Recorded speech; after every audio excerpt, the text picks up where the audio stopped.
There you go. Those will be gone. Elbow roll. Another sheet that. Put that in. I wouldn't even know it was a sheet if you didn't tell me. Oh, is that right? Oh, no. Yeah. Okay, everybody take a bite of food and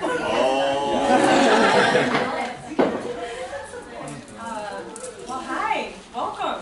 This is exciting. This is like the kickoff of a big journey. Major. I know. I'm really excited that we're really excited about this group. I have to tell you, like, as you've been signing up, we're like, After. yes, yeah, yay, this person and that, like, every one of you, it's just, we're just so thrilled and so grateful. That you're doing all the this. groups? No. Actually, I don't. Yeah, don't tell them. I probably said it last year because it was true last year. Well, but the 300-hour, it's such a big journey that we were watching the videos preparing for this weekend, and there were so many things that we had already forgotten. It's like pregnancy. It's like they say you forget about childbirth so that you have another one. That's what Amber and I had to do. We had to forget all about the last group so we could say, we're so stoked you're here. Childbirth lately, the yin intro the other day too. Yeah, exactly. No, we are really excited. I think that yeah, we just want to start off by just saying thank you guys for making this a priority in your life and trusting us with your precious time and energy and resource, and we're in it with you. So just know that, like, we're on the journey with you. It's similar to the 200-hour where. You know, I mean, actually, all of you did the 200-hour here, or are currently in the 200-hour, so you know how we do it. We definitely are not a, we go through it shoulder to shoulder with it, so we're excited to embark on this journey. Yeah. Yeah, very excited. 300 hours is just my favorite thing in the world. It's just about, I mean, it's so exciting, like, preparing for this weekend. Like Austin said, when you teach something once a year, it's a whole other thing than like the 200-hour where we're teaching it several times a year. And so we have to really prep all, like, we haven't done it before almost each time for this. And it's just, the material, the stuff we cover, just the journey of it, getting to be together for 10 months, and really getting that sense of true Sangha, so true, like, community, is just one of the most special, amazing things. And so I'm just... Yeah, I mean, the scope of what you guys are in store for the next 10 months is, you know, it's definitely going to, you know, take some work on your end, but for really what you will go through, the way that it's designed should take some of the kinks out of that for you. So it should feel somewhat seamless in the way that it flows from one concept to the next concept to the next concept. All the way down from even the way that this dovetails from the 200 hours. So what you learned in the 200 hour, even though some of you are still in it and some of you maybe finished it a long time ago, those cobwebs will be gone pretty soon, by the end of the weekend for sure. And yeah, I think that by the time you're done with this program, it's definitely going to be one of the things you're most proud of in your life. I can tell you that. If you put the work in, you really, you know, it's like anything in life. You get out of it what you put into it. But I can tell you that from our standpoint, like, getting to be part of this with you all has been one of the most fulfilling things in our life for the last few years, for sure. So again, thanks. Thanks a million. And it's, yeah, it's only up and down from here. It's only up and down from here. So, well, let's do a quick go around so we can introduce each other, because some of you know each other, some of you don't. So maybe, say your name, say where you're at in your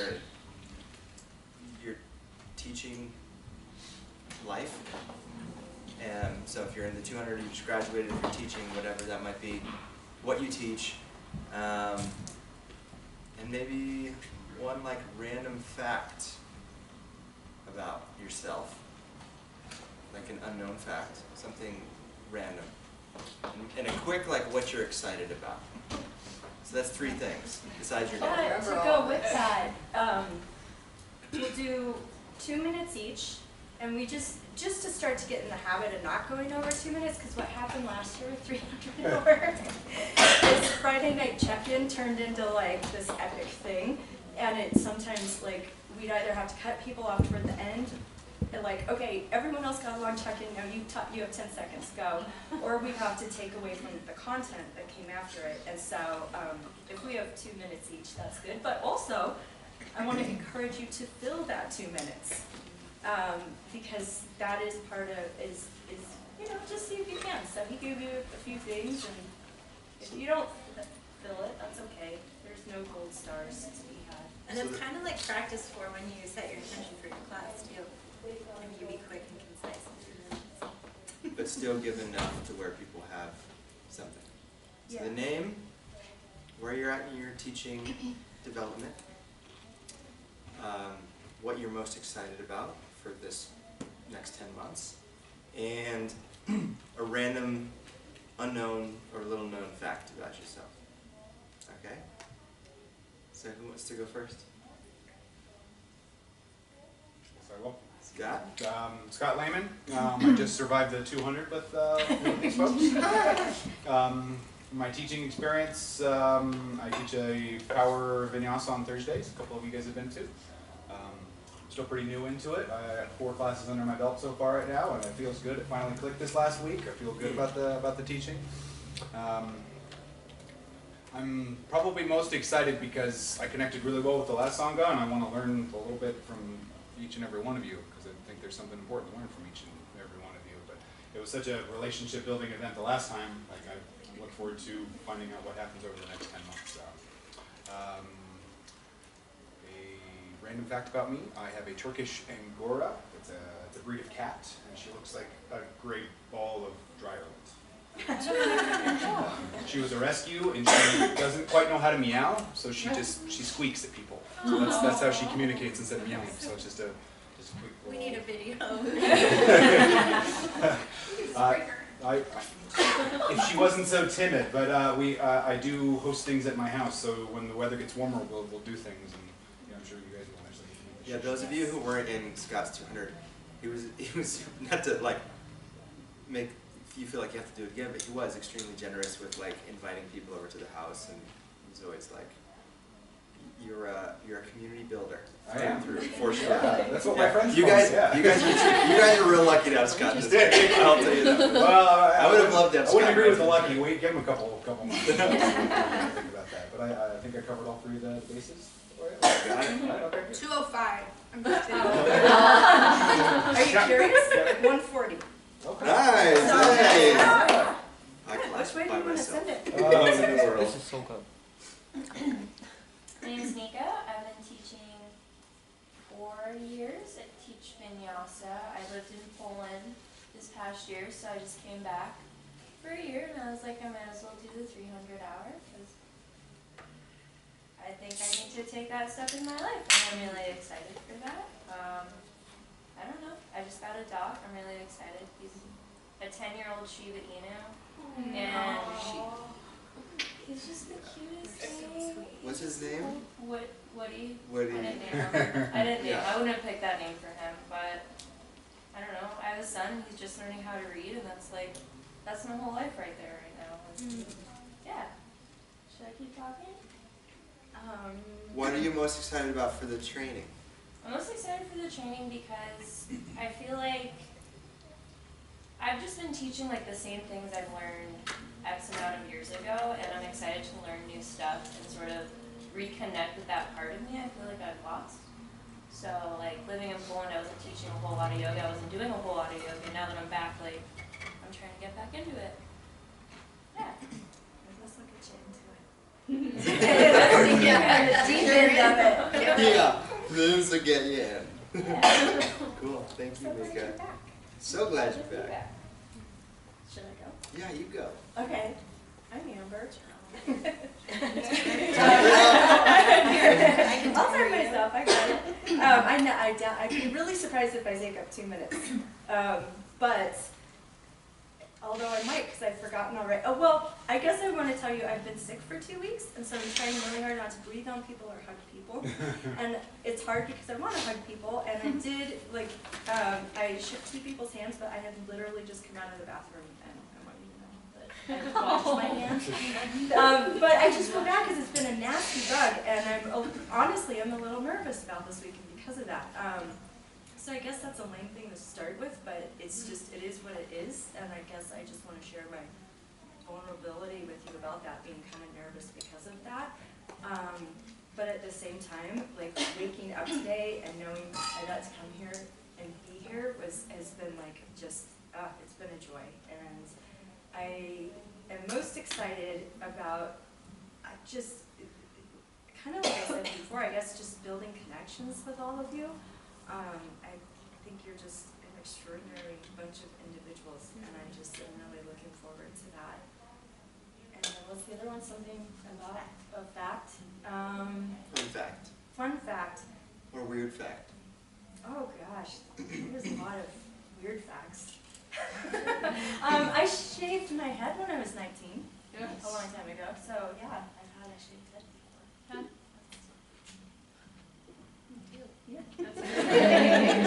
I think at the same time. Raise your hand if you've shaved your head when you were 19. Just these two? Okay. There's something about that time period too. Yeah. I'm Laura, and I've been teaching, in a couple months it'll be 15 years. Weird, I don't think I've ever done anything that long like that, I guess. So that's exciting. What is it? Weird. Weird and excited. Something weird. I don't know what, so I'm trying to remember. Fun fact, when I was a kid, I used to compete in rodeos. Not everybody knows that. So that's fun. What did you compete in? Barrel racing, and pole bending. Yeah, some random. I've got funny pictures of me with like a really weird. My mom would perm our hair. It's bad. But, yeah. Sometimes she'll talk in her sleep and be like, howdy, partner. No. And what I'm excited about, just to connect with you all, last year was an amazing group of people that we had through here, if you know any of them, and it was a very bittersweet one because my mom was diagnosed with cancer last year and passed away just a few months ago, so the whole training for me, like literally from the beginning to the end, was hard.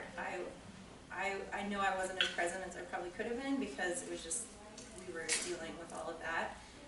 So now, like that, things have moved on and life is kind of getting to normal, whatever that is, and so I just feel lighter. And today's my sister's birthday, so it's like, Text her. I already know. I need to text her.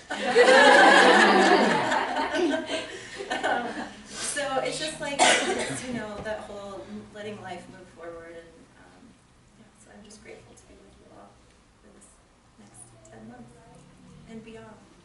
Oh, and I did want to read something real fast. I'm going to end up going over 2 minutes, but this is from Mary Oliver from a poem of hers that said, "Things take the time they take, don't worry. How many roads did St. Augustine follow before he became St. Augustine?" Because I know some of you were real nervous about this weekend starting, and it's like, it's just give yourself patience, don't worry. It'll come in, it'll all settle in. My name's Austin, and I'm just super excited. I have so much, I'm giddy, because it's like, I finally feel like the confidence about running this program is up to snuff with how much I have, the privilege of it, if that makes sense. Like the trust you guys put in it. I mean, the program I think was really, I think it hit like a new level last year, and in preparing for this weekend, Amber and Laura, we've all been watching the videos from the first month last year and kind of being like, oh yeah, that's what we did there. And it was just funny to watch like a year ago and be like, man, I was so because we were, we just got married. We were dealing with some things like a week after the wedding, which was in late September.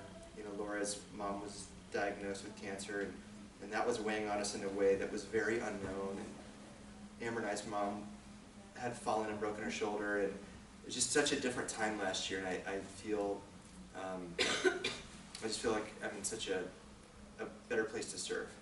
Is really what I feel like. I don't know about a fun fact, but I do want to share this. Last year, we had this guy, I was watching the video, we totally forgot about him. So we're here and we're doing the lesson at the end of the night, and we had this cleaner guy, and he was hawking loogies. Oh, He was like, You've never heard. no, it was literally like, I was like talking, and then you just hear this, and he was like spitting in a cup. And we were like, it was his first night, so none of us, we were just like, and it just so happened on the first night of 300 hour, this guy, and then he like at one point comes over and interrupts us, like mid-sentence he just said, hey, you guys know how to clog a drain in the bathroom? And we're all, what, who are, get the hell out of here, what are you doing? And then like, finally at the very end of the video, it's like the last minute, we're doing the word, you guys remember the word from the 200 hour? So we're doing the word, and you just hear this big crash bang from the bathroom. And he had ripped the paper towel dispenser off the wall and broke it. It was like, I'm real excited that won't happen this year. This is not going to happen. There's no cleaners here. We're going to be uninterrupted. And also the Pikes Peak studio is coming this year, which will also give us a lot more privacy and space to work with, I think, this year. So we were hoping that it would be done by this time, but maybe next month, maybe March. We'll see. I'll let you know. So yeah, we're excited to have more space because, as you all know from 200 hour, it can be challenging when you've got a lot of cross traffic, and that should be something that we'll be able to nip in the bud in the new space. So that's awesome. My name is Jordan.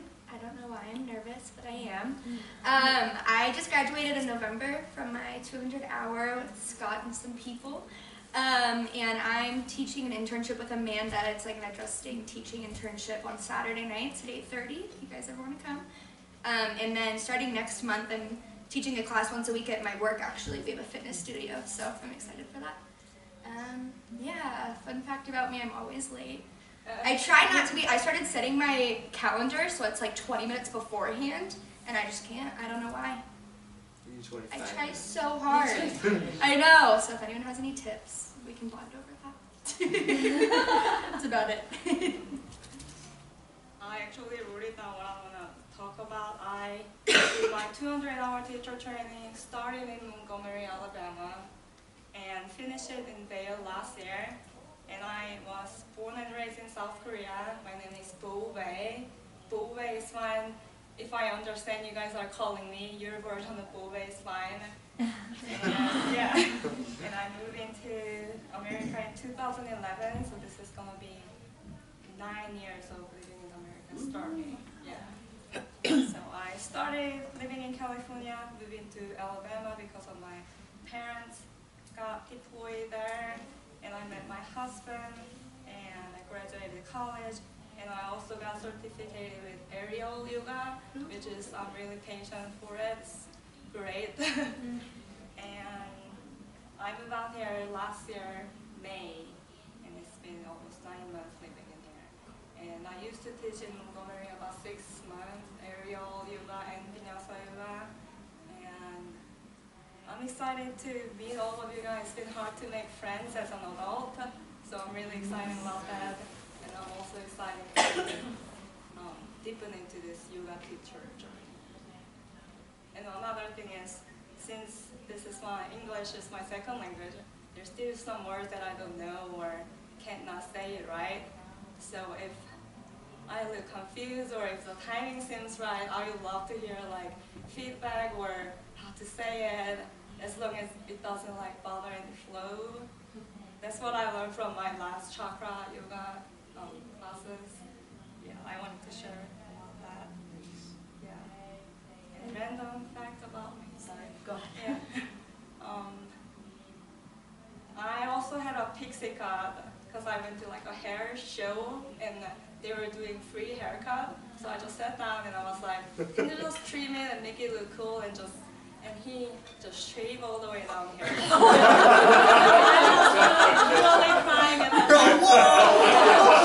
had my friends looking at me, and her face was like, oh, yeah.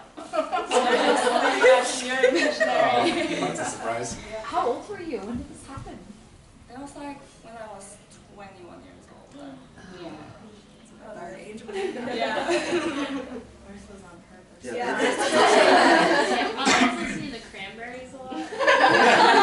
Actually, I did love the mine about cranberries. 6 months before she shaved hers. Yeah. And I got it all the time. Though. They're like, Trendsetter. Amber always was a trendsetter. She was always like ahead of the curve. Truly. Is it literally? Yeah. We can pull up our photos and post them. Do you have any? I have like one. I think that would be a good weekend theme is bring an old picture of it. So that was after the black pixie cut? It was after that. Yeah, it was after It's that. something like Those pictures were like, they made my day that day. I posted some of my earlier, like 15-year-old pictures. And, yeah. Oh, I saw those. Those were amazing. But I wanted to let you know, if the language thing, if we're ever saying anything and you need support and you need us to say it in a different way, just let us know, Sure, okay? sure. Yeah, don't be shy Yeah. about that at all, so. And sometimes Austin makes up words, so. I'm very liberal in the poetic licensing of words. Can you say your name one more time? Boo Bang. Ho Bulbe Bo Bang. with B's. Bulbe. B-O-B-A. Her husband's name is Okay. Austin too. Yeah. Okay. Fun fact. Bo Bang. So my last name is Boo Bang Barnes, so I have 3 B's in my name. Proud of it. I'm excited to learn from you as well. My name is Claire.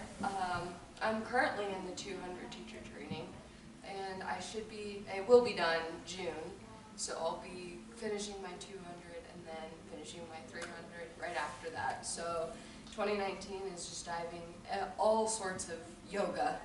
I completed a kids internship here with Erica, and I really enjoyed it, and it actually opened up a lot of doors outside of here.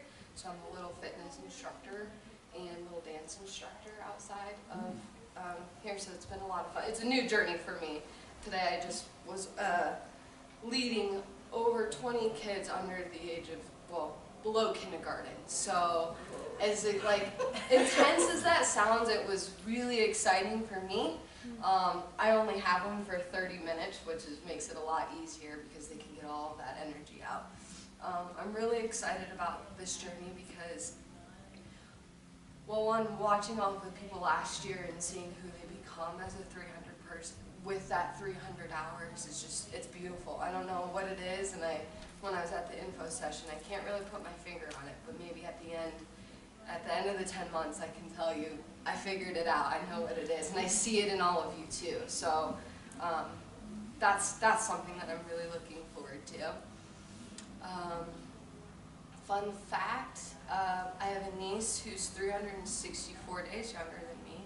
So I was born December 17th, and she was born December 16th, the day before. And so for one whole day, we'll be the same age, and then I'm a whole year older the next day. So, and my parents' 21st anniversary present. So that's where that kind of explains how I involved and where my niece came in. So, been always special from the very beginning. So, yeah.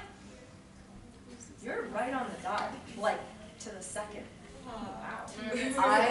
I think that's a good sign. It is a good sign, and I'm like really weird with time. Are I you? like set a lot of So you can timers. help Yes, so it's to the point where it's like, I'll walk back to the oven and the alarm will start going off, or I'll open it up and the alarm will go off. So I don't know why, but yeah, timing is weird. And I do want to say, those of you who don't know, she is been the one who has excavated and renovated our Instagram. So her and Erica run our Instagram. So if there's anything you guys ever want to see on there, Yes, please. the coolest thing about Claire is from the get-go, she's been super open to ideas and brainstorms and stuff. So, and she usually takes some ideas and then actually polishes them and makes them even better. So I know she would appreciate that too, because, you know, creativity is a collaborative process. So if you guys ever want to, Pictures, ideas, you're in class, feedback, you know, someone tells you something that you're really excited about this, send it my way. Anything and everything. We love sharing that because I'm hoping that you guys saw it at one point to sign up for this class, where we can sign up more people for teacher training and things like that using the social media. So, yeah, thanks guys. I'm Lauren, and I'm currently in the extended 200-hour. I thought I was going to be done in like a year, and it's gone to like, I'm going to be pushing the 5-year mark. I only have the in-class teachings and observations, and I have like crippling anxiety over it. That's why I haven't done it. I don't actually want to teach classes. I want to do trauma-based yoga for trafficked women, which is my passion. I have a 90-pound pit bull named Hiccup. Can you? I love it. He thinks he's a tiny dog. That's most. I love how his name's Hiccup. That makes him almost sound tinier. He thinks he is. He likes to be under blankets tucked in, and when he's not, he grumbles. So, it's the love of my life.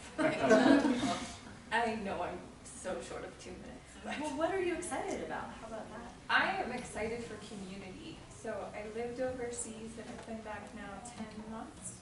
And I've just come back and it's like all of any friendships that I had are now just in a different phase of life. And I've been craving just community, and I haven't been back in the studio because I work full-time, I'm in school full-time, and all the things. I just need to make space for like intentional relationships. So I'm really excited about y'all. Yeah. Yeah. Thank you. Yeah. I'm Hi.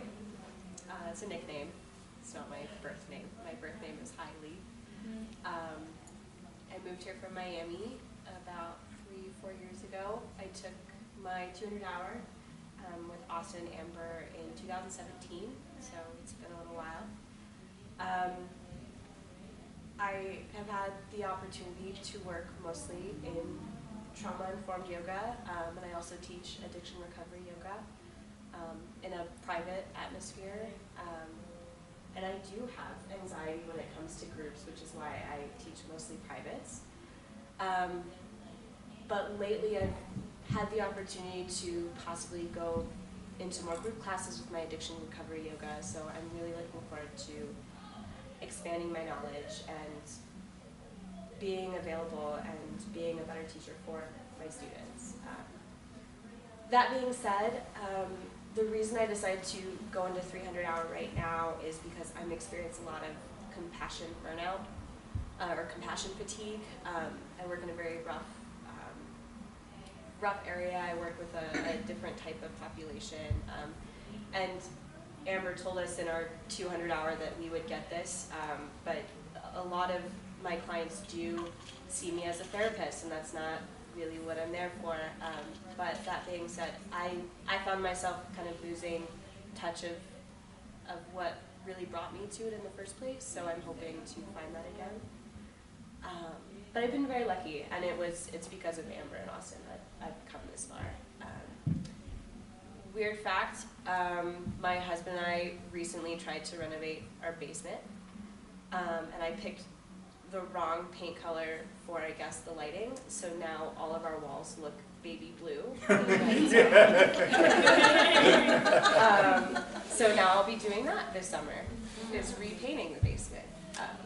But I now know how to put in a hardwood floor, which is, if I ever have to do that again.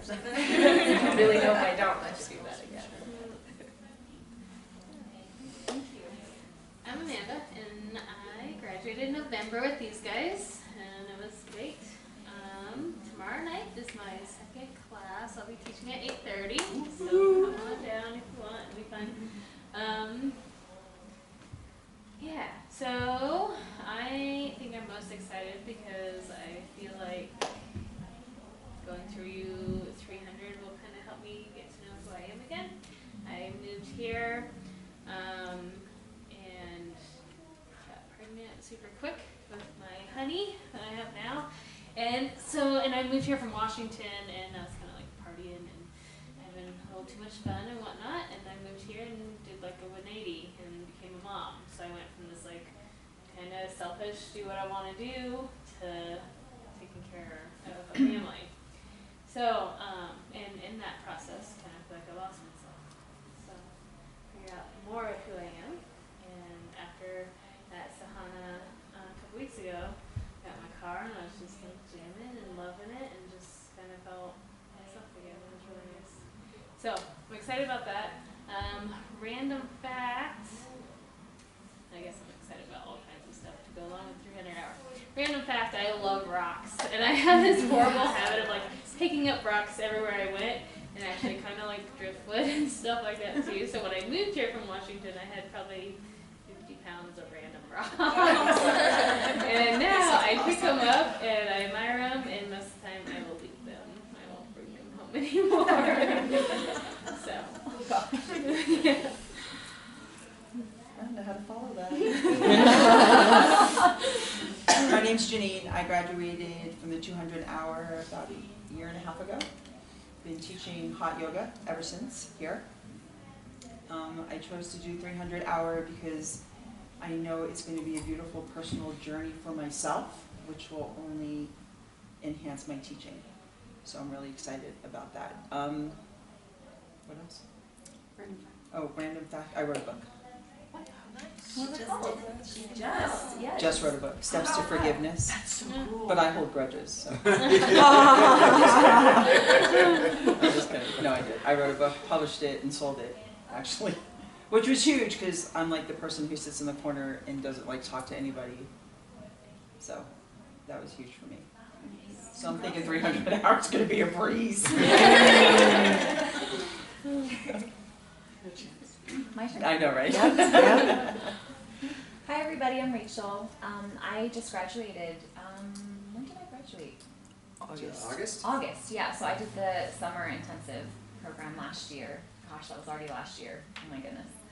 And I just finished my internships, I think, probably within the last 2 weeks. I wasn't really counting a lot. So I wrote it down to make sure that I was keeping track, but I just was doing the thing. So I'm done with that now, and I teach on Fridays here, and I'll be teaching on Monday nights at the new studio, which I'm really excited about.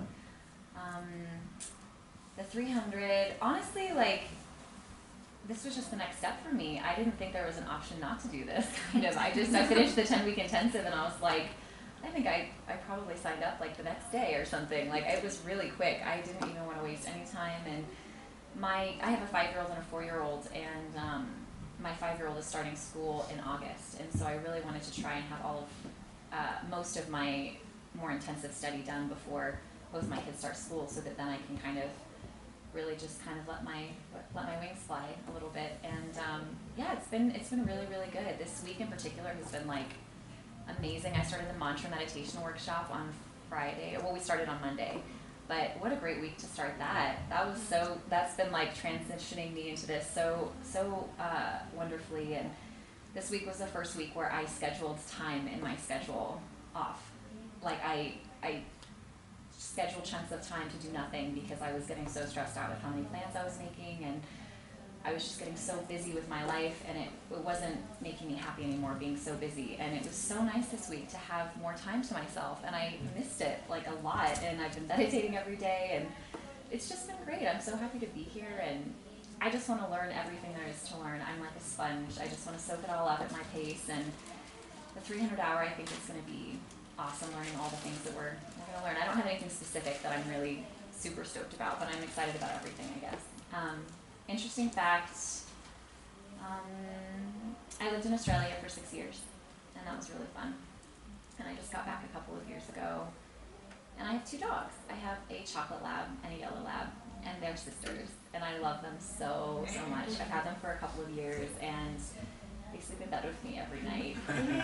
And they're humongous. They're overweight, and I'm trying to get them to lose weight, but it's really hard because I like to feed them every day. And you can't do bad if your dogs are trying to lose weight, but I'm working on it. And yeah, their names are Ellie and Bo, and I just love them so much. They're so cute.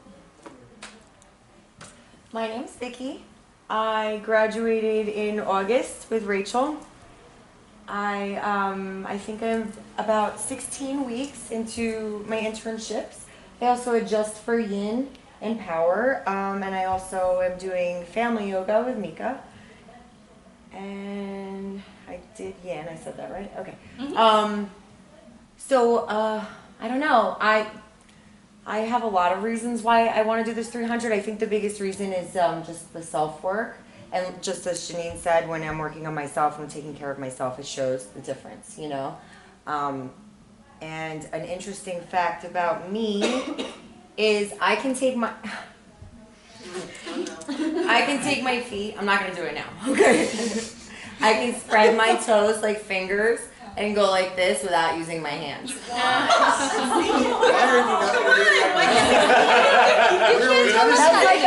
That's like a But you have to 4-month sit over there in so we thing. can get it on camera. Oh yeah. Here, I'll try it while you can do it. Makes you feel better. Are we really doing it? Yeah, let's do it. I have long toes. My mom says I can pick bananas off of a tree. Okay, let's do it. I usually don't do this on the first date. Hey, we bought you dinner! Come on now! Alright. I gotta stretch them out. I haven't done it in a little while because I tried not to. Okay. Yeah, that's why it's a secret. You guys. My feet are clammy now.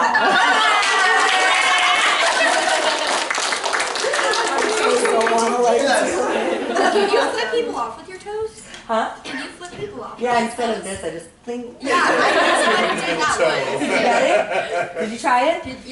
I did. No, there's no way. I tried it, yeah. Did you do a big toe stretch? That was amazing. You are a yogi from another lifetime.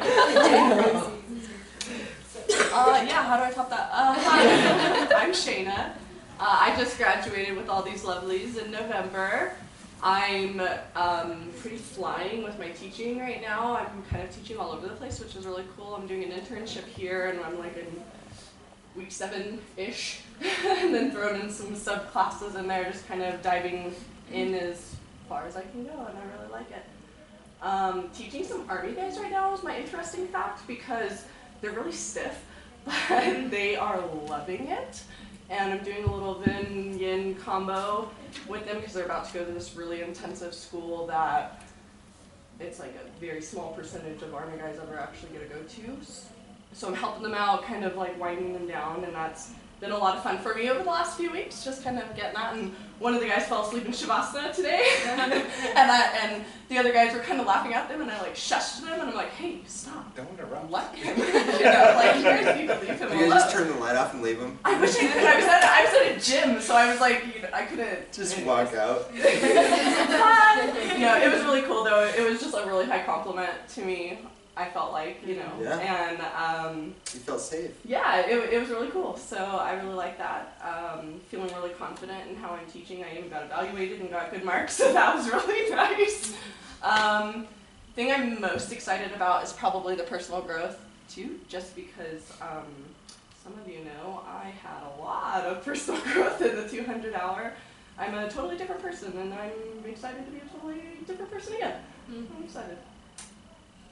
Thank you.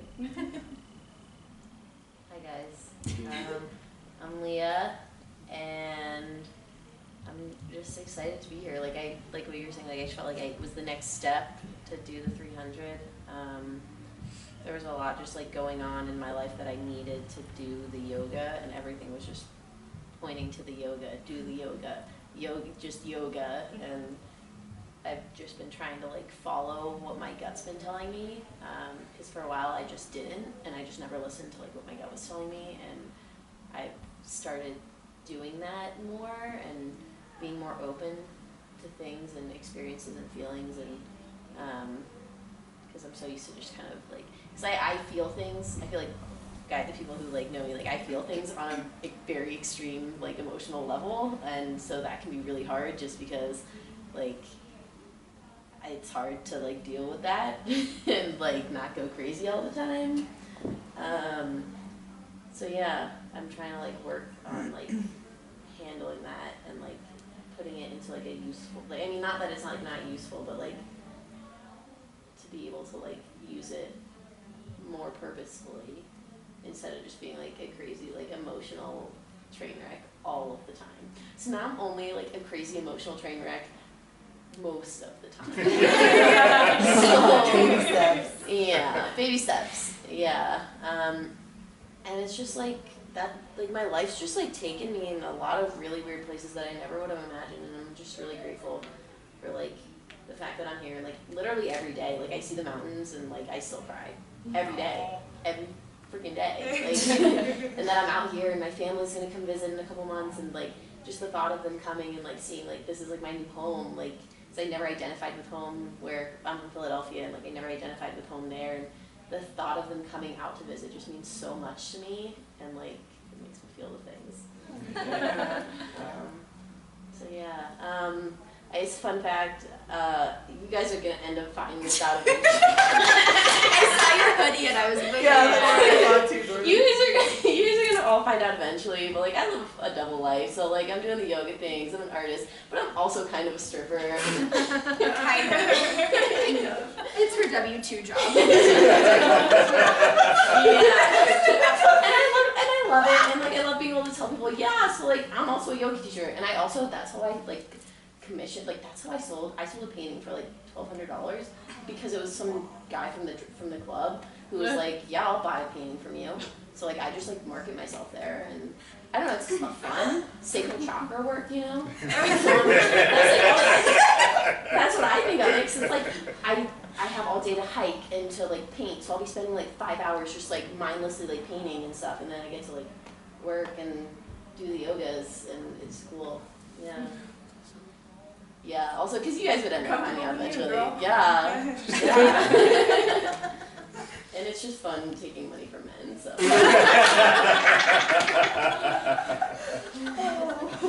Okay, I'm done. Well, and you're doing the mantra challenge Yeah. also. So when we get to the sadhana homework for you two, don't get overwhelmed.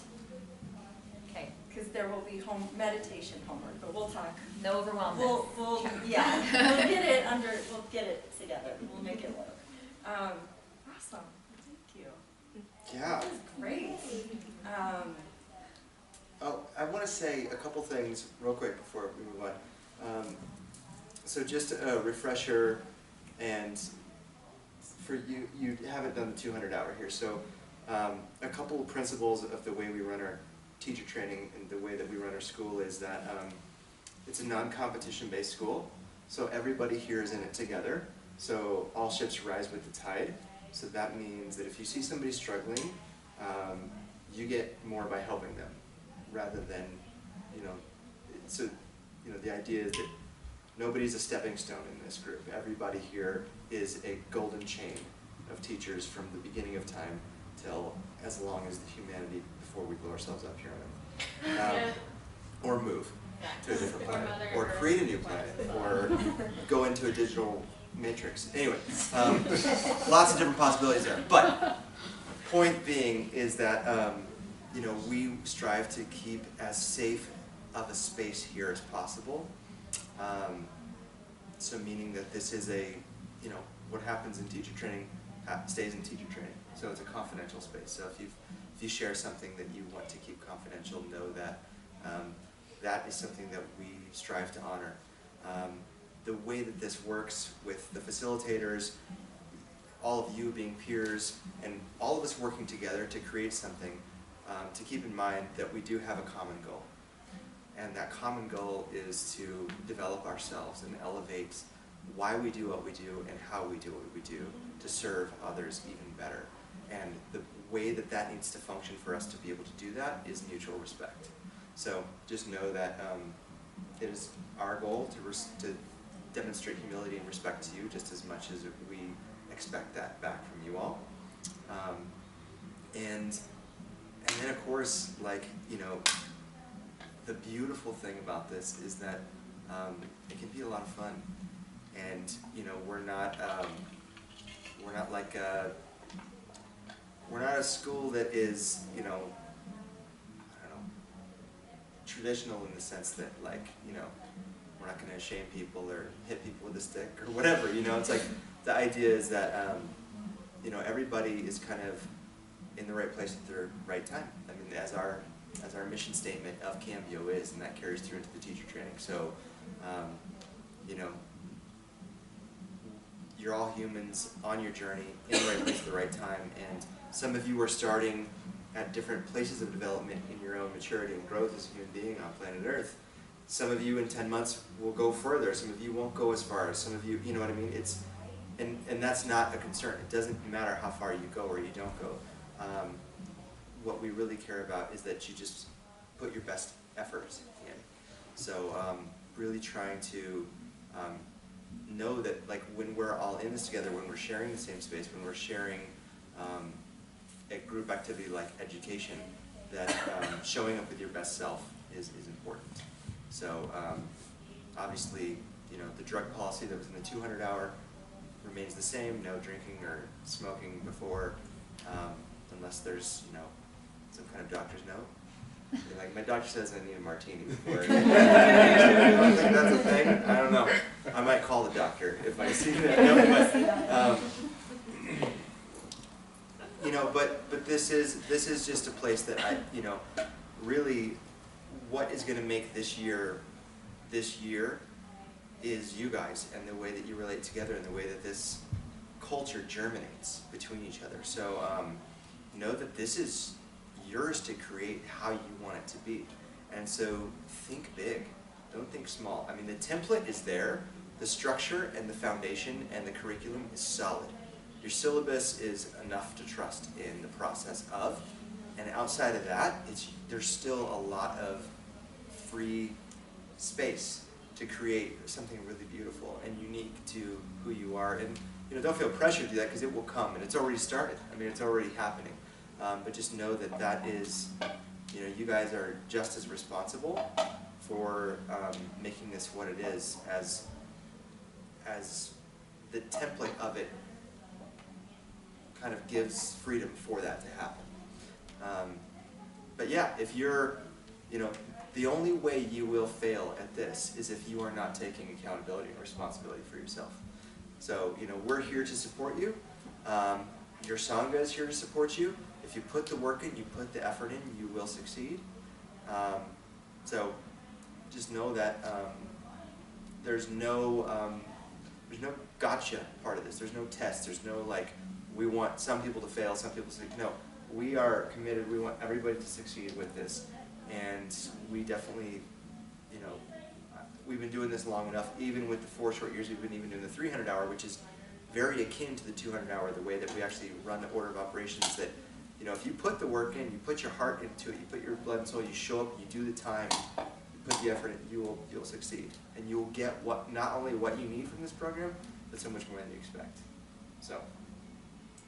Well, and I would just add to that, I think that the people who get the most out of the program, yeah, there is this, like, what you put into it as far as reading and doing your work and all of those things, but also it's in the way you treat each other. And of course you're going to be respectful and kind and all of those things. I know all of you, and well, I know you now, but you seem like a good girl. I love her, she's good. She's good, okay. But if you can amp up that love and respect, you will be amazed with how much you grow. And I say that because it's 10 months. There will be times where you're exhausted by Sunday afternoon and someone in the group is on your nerves for some reason, or your teacher isn't making sense. Someone in the group. Or your teacher is saying things in a way that's not making sense to you, or whatever. The more you can practice compassion and understanding, that is really what I believe creates so much of the growth, is being in this as a group together and realizing, like, we're in this together, we're in this with you, and I just think that that's a nice place for us all to start with that kind of intention, is practice compassion with each other. At the same time too, remember, and I guess I just need to say this because there have been things that have happened in the past, not necessarily in 300 hour, but it's just important to remember that because people are practicing compassion doesn't mean you get to walk over people, you know? And so if there's something that needs to be discussed with a person, discuss it with the person. Or if you can't, if you're not comfortable or not safe for any reason, bring it to one of us.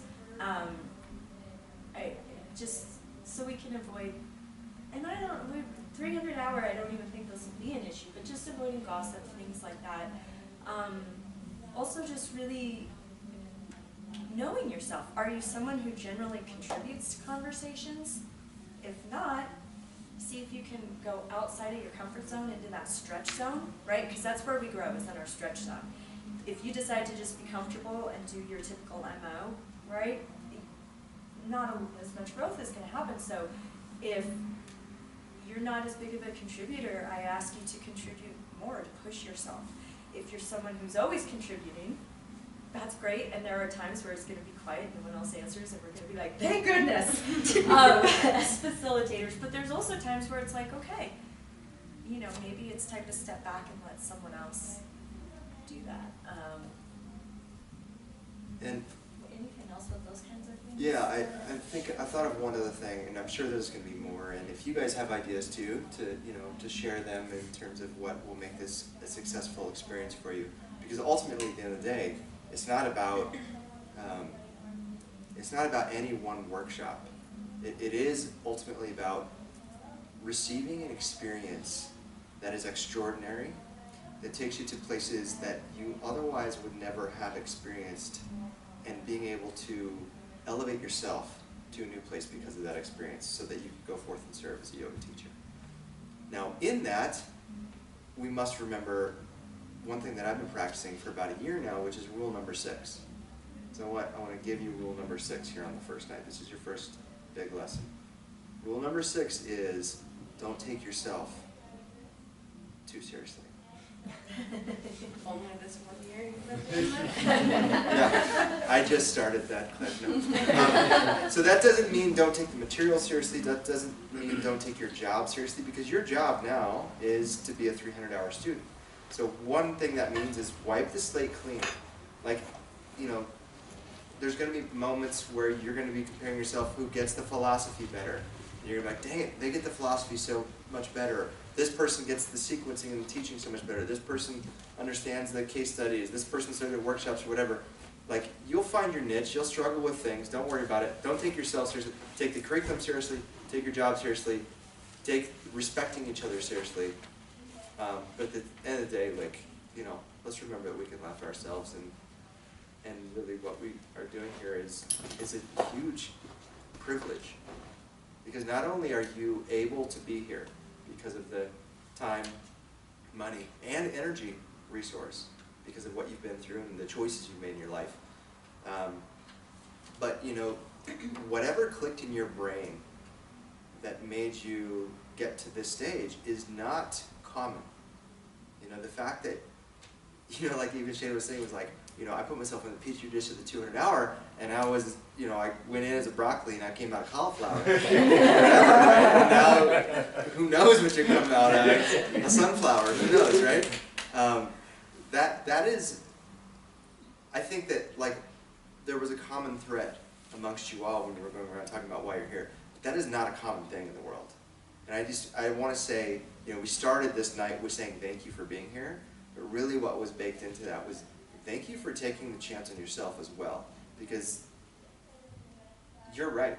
Like, the way people change in the 300-hour, there's something beautifully profound about it, and the fact that you guys are putting yourself in the petri dish in a way that you don't know what's going to happen, and it's unknown and it's scary. It's like, you know, I was excited about today, you know what I mean? And there was like nerves, and there was like, I mean, I can tell you that my hat's off to you, because not a lot of people can figure out that this is the kind of thing that they can really benefit from, and now that you're in on the other side of the door,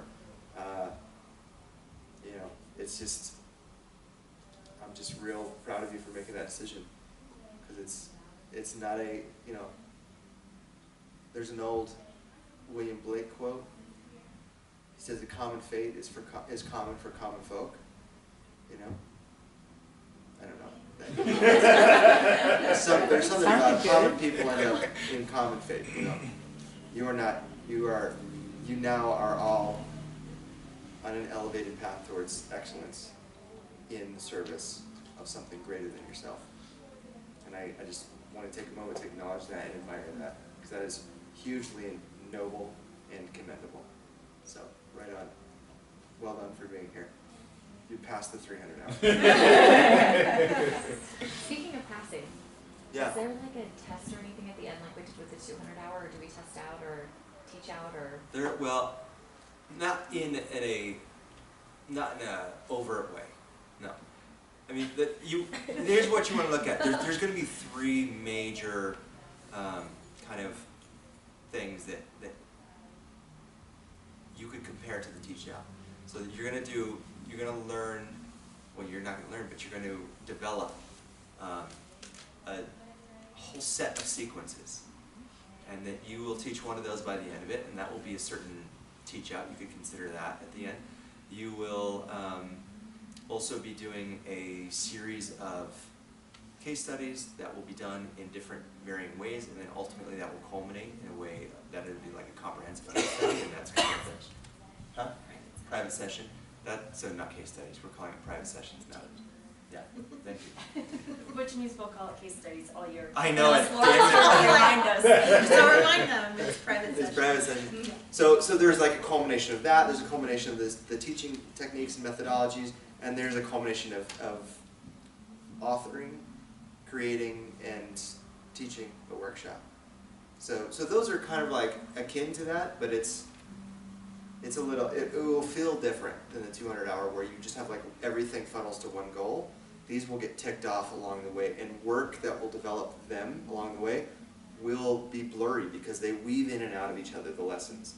Like what may seem strictly a lesson around teaching methodologies will oftentimes overlap into what you do in your privates. That will often overlap into what you do in your workshops and so on. So it'll end up like more of like a braid than a ponytail.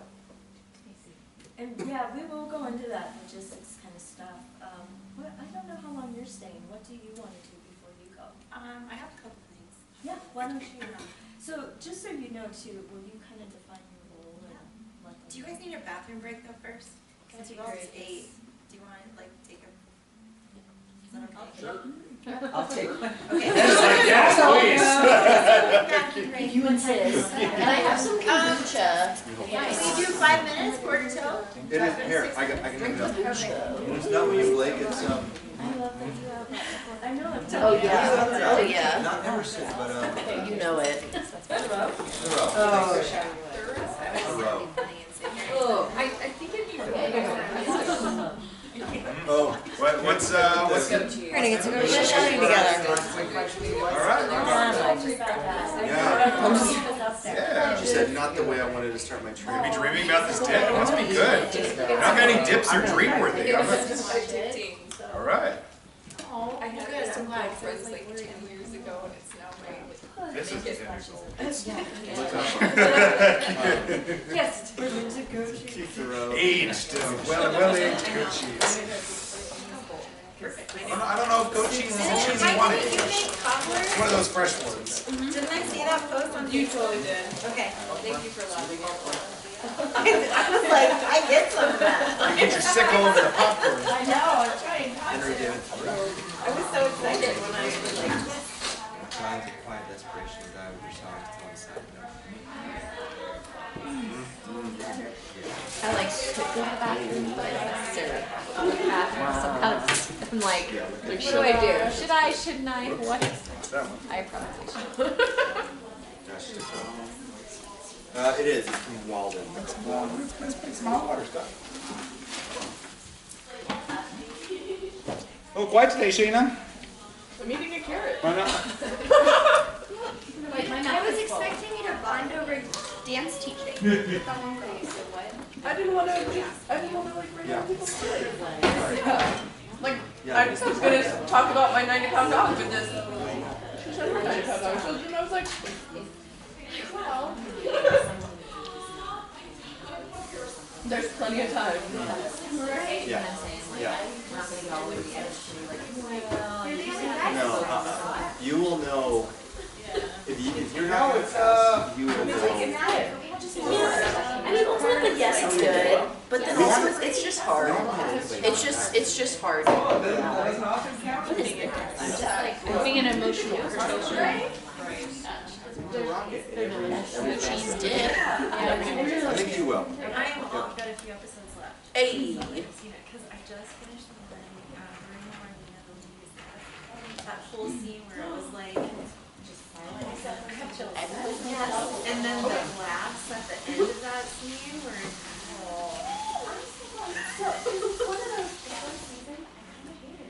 but I loved it too. One time, I loved the DJ. Listen, like, he played fucking. Growing up, like, so he's like, like feeling things. he played that, but I only let him. It's because he said that he took hands to catch.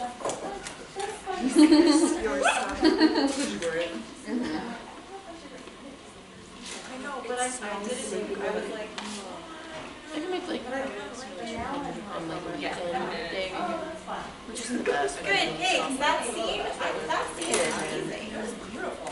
It was like joy. It was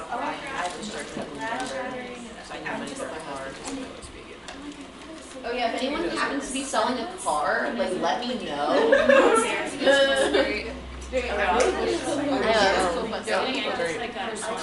I am. Are you? I literally am. Are you? Yeah. How much though? How much? About 2,000, but it's an awesome car. It is. It is That's an in awesome her budget. I know. I was about to say that. It literally is one of the loves of my life. The only reason I'm selling it is because her dad is. We're actually leaving Tuesday to go pick up My mom's car. He's selling us mom's car for like a crazy low rate, so that's the only reason. How many miles? 138,000 miles. Okay, what It's year got is it? super low miles. It's a That's super 95 low for $2,000. Yeah. Promise, girl. That's oh, it's a Subaru. It's all-wheel drive. It's gonna drive for It's got a $100,000 Kenwood at least. stereo in it that's Bluetooth. Windows are tinted. Windows are tinted. AC works. It's a 95. Okay. I mean, But it's it's a definitely Subaru. worth. It's gonna last for It's definitely worth more than what I'm selling for. I just want to get back what it's a legacy. Because like I'm getting 4,000 It's a back. sweet These car. are so I'm getting 4,000 for this car. I get you all of So that. where But like if I were I to, didn't start from. how would that work? I don't send you like pictures. So I'm getting 4,000 for the car. What car? The one that They totaled out. Oh, okay. So they'll write you a check. I'm like, That's how it happens. The insurance company will write you Because a I was check. like, am I gonna have to strip in Denver to make some like money for like another car? Like, they'll literally write you. That'd be so awesome. So I yeah. don't want to lose money on something. No, Yeah, the car blue books at 3,500. Yeah, me too. I'll probably sell it for like 24, right in that neighborhood. So if you're interested, I mean it's a. I'm telling you that car. Yeah, I need like a good car. That car will run for 300,000 miles, but I treat it like. That would actually be so amazing. Laura knows how I drive. like a grandpa. I straight up Like, drive. no matter what car he's driving, he's a Doesn't grandpa. matter. I am such a grandpa. I'm like, you so- know the speed limit's 15 miles faster than what you're doing. Me, I just learned how to set cruise control, so like, I was driving back from Texas, and like the speed limit's like 75, so I had it set to 81, like just the perfect, like. Oh, I would love that car to go to somebody who's gonna love it, like that I know. I seriously like. I won't sell that car to just anyone. Yeah. That would be great. That'd actually be awesome. When do you need a car by? So I'm currently carless. So Did like your car drive? approximately like now I'll be back next Sunday. I mean, I could sell to you as early as like Monday. like this coming Monday. Yeah. Oh yeah, because we leave on Tuesday. Yeah. Dude. Right? That's weird timing. Do you need rides here? Oh, I need rides everywhere because it's so expensive to take a lift everywhere. Well, then you can pick up Jordan, so she's not late. Right? I know, I was gonna offer her a ride too. We would have been extra late. I can get you all the way there. He actually just gave me a ride. Oh, okay. I'll this on time. If it's alright. I love you guys. Are you gonna pick up Jordan too? Leah. I'm just joking, baby. No, you're good. Same thing without her, she's not ready. Wait, what? Really? Oh my god. Oh my god, that would be awesome. I live close to here. The song that was created. What? I said the song that was That'd created. be awesome. This actually worked. I schedule's like easier for now, but Alright. I guess like the weekends like this isn't happening. Working night. Or like a token. No, just let me know, I'll give you my number. It'll be fun. That would be so much. Yeah, Erica and I both did that one, yeah. Oh my god. I just got overseas at a Subaru. Mine lasted like 2 weeks. Wait, you said it's a Subaru? Yeah. White Subaru. Yeah. I'm like, especially It'll like, somewhere I'm down not there. cruise control, it'll just go great for me, it Yeah, won't it's, let I you mean, it's cross super safe lines car. if you don't have your So, blinker on. all-wheel Forces drive you to car be in able the to snow, drive it's it got while good you're not tires driving on it. it, there's no valve leaks in it, the only radiator looks great. I mean, Huh? I just got a new alternator on it, just got a new starter on it, the battery's new. Congestion and coughing and I mean, the thing is ready, steady to go. yeah, but the humidifier, what happened at first? I went and got one. I was like, Like the procedure. It's her part, she went out.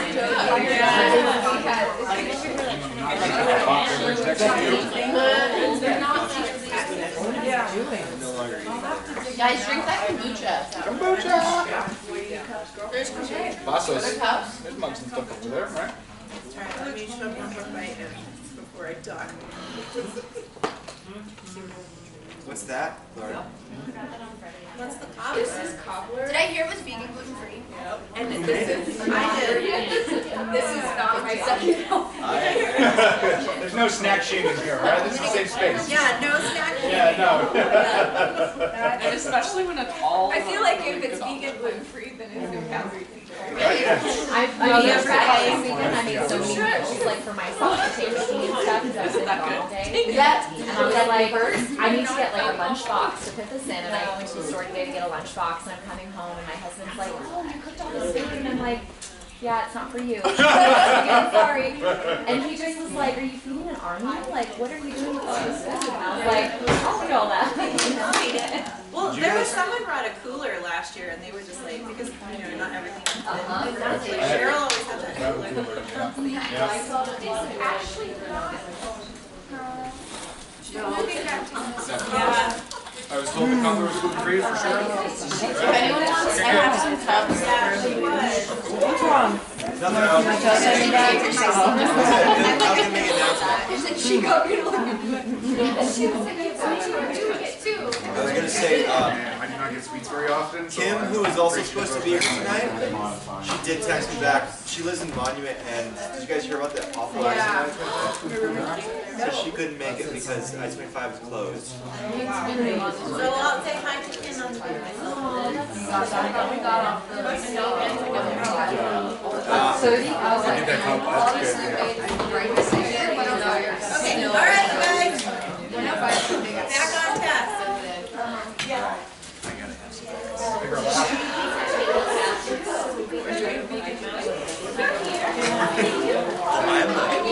Okay. Yes, thank you everyone for all the food. Share recipes.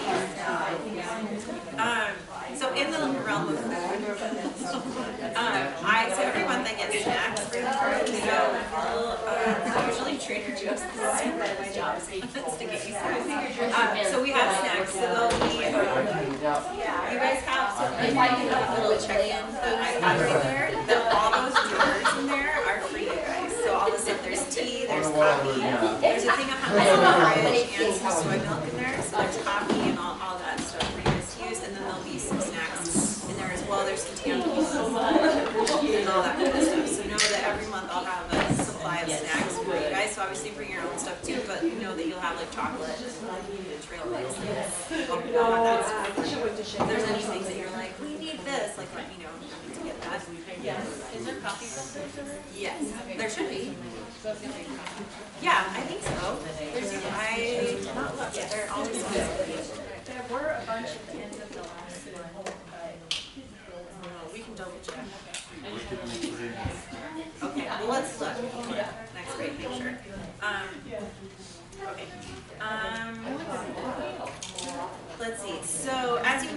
kind of wrangling those of you for teacher training payments. So if you are making them, I highly encourage, if you can, especially if you're paying cash or check, to give it to me so that it's not confusing for the payments. Just to clarify, so those of you who know MindBody Online system, how I schedule the payments is literally like an auto pay. So whether if you're doing a credit card, that's easy, it'll just automatically pull it. If you're paying by check or cash, what that does is it'll pull your account. So then it will show up as money owed on your account. So don't panic if you see that or someone mentions that to you. That just means that the payment will then get put down as like you put money on your account to clear it out. Okay, just so you're clear on that. And this is also, if you teach here anyway, you need to know that. If someone has a weird thing on their account anyway, so just come to me, it'll just be easier. Last year, because you kind of would go to random people, and then Christy and I were diving deep into the MBO land to fix things, so. But I think we'll get it soon. And make payments like before. So message me if you're like, if I'm not going to be here, whatever, you know, whatever, like, well, just send it to me, or you can give it to him and he'll give it to me. Just don't enter it. I know Austin and I are fine, but she's the best to give it to, and don't just like go up to a teacher. Yeah, it'll just be easier. Let's see. So, and just I'm your point of contact. So really, if you've got concerns or whatever, something happening, I know maybe you're used to reaching out to these two, but come to me because trust me, they have a lot on their plates. I'll go to them if it's something that I can't answer. He's got a lot of gobbler. This is amazing. Did you guys try that gobbler? Not yet. That's like ridiculously good. Need that recipe. So just whatever it is, if you're late or whatever, even if I'm not going to be here, because I'm not here for all of your sessions on the weekend, but you can, I'm still around. I can get in touch with them if you need. So that's just my request, is to let them do their thing and just come to me if you've got any concerns or anything, and I'll help you. And you can text me, you can call me, email me, Facebook message, however, reach out however you want to. A couple of things that are going to happen that I think we're going to try this year is Google Classroom. So those of you in Extended, you know about this already, or you're familiar with it, so Anna kind of gave you a tutorial on how it all works. I'm like, okay. And I think we're going to use it this year for you guys with the 300, just to help keep everything in one spot. Because as you know in Facebook groups, like, if something gets posted and then you go back and try to find it, it can be just sometimes lost and important, or like, where is that post? So how Google Classroom works is there's like a topic that gets created, so a category. So for example, we'll put all the videos from the weekend will get put under the category of videos, so that you can easily just hop there and scroll down and see them. You will also have Sadhana sign-ups. I'll post that in there, so when it's time for you guys to teach, I'm sure we'll tell you more. You will go, I'll have it in there, the schedule, so you just sign in your name. There'll also be an absent list too, so if you, especially if you know you're going to be gone, you can go in there and put your name on that to be like, I'm going to miss the first half that day or something. Just that helps us so that we all know where you're going to be, and then to get you homework to make up if you're attendance to whatever you missed, to make that up.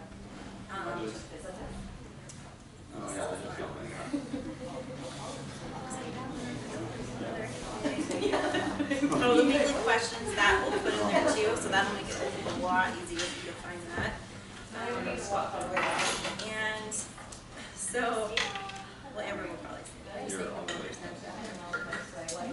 Because it's my like thing. So I do have two questions for you. One thing is with the bathrooms, you probably from the 200 you know this about like making it 1% cleaner. And one of our teachers that we had, she called it bathroom yoga. So that whenever you go into a bathroom, wherever it is, whatever you can do to make it 1% cleaner. So if you see toilet paper on the floor or whatever, especially because we're here all weekend long, it can get really easy to get real comfortable. And you know, you might be someone at home who's real neat and tidy, or you might be someone who just kind of lets your stuff year round. So here, just remember, we want to keep the space nice and clean and tidy, and like your dishes and all that stuff. so that Amber's not screaming away, because that happens to her a lot. But that makes me insane. Yeah. By the way, if you want to stay on my good side, it's easy. Just don't make me put up your dishes or clean your dishes. That's, yeah. That's my one thing, I'm like, why? It's only slightly. I see it all the time. Oh, look, she's like doing dishes. I'm like, no. So don't let Amber do your dishes. Yeah, so just, Perfect. so do mentally plan on, you know, a few minutes after class staying to help get things put back together. Okay, I'll just refresh. Whatever that means, you know.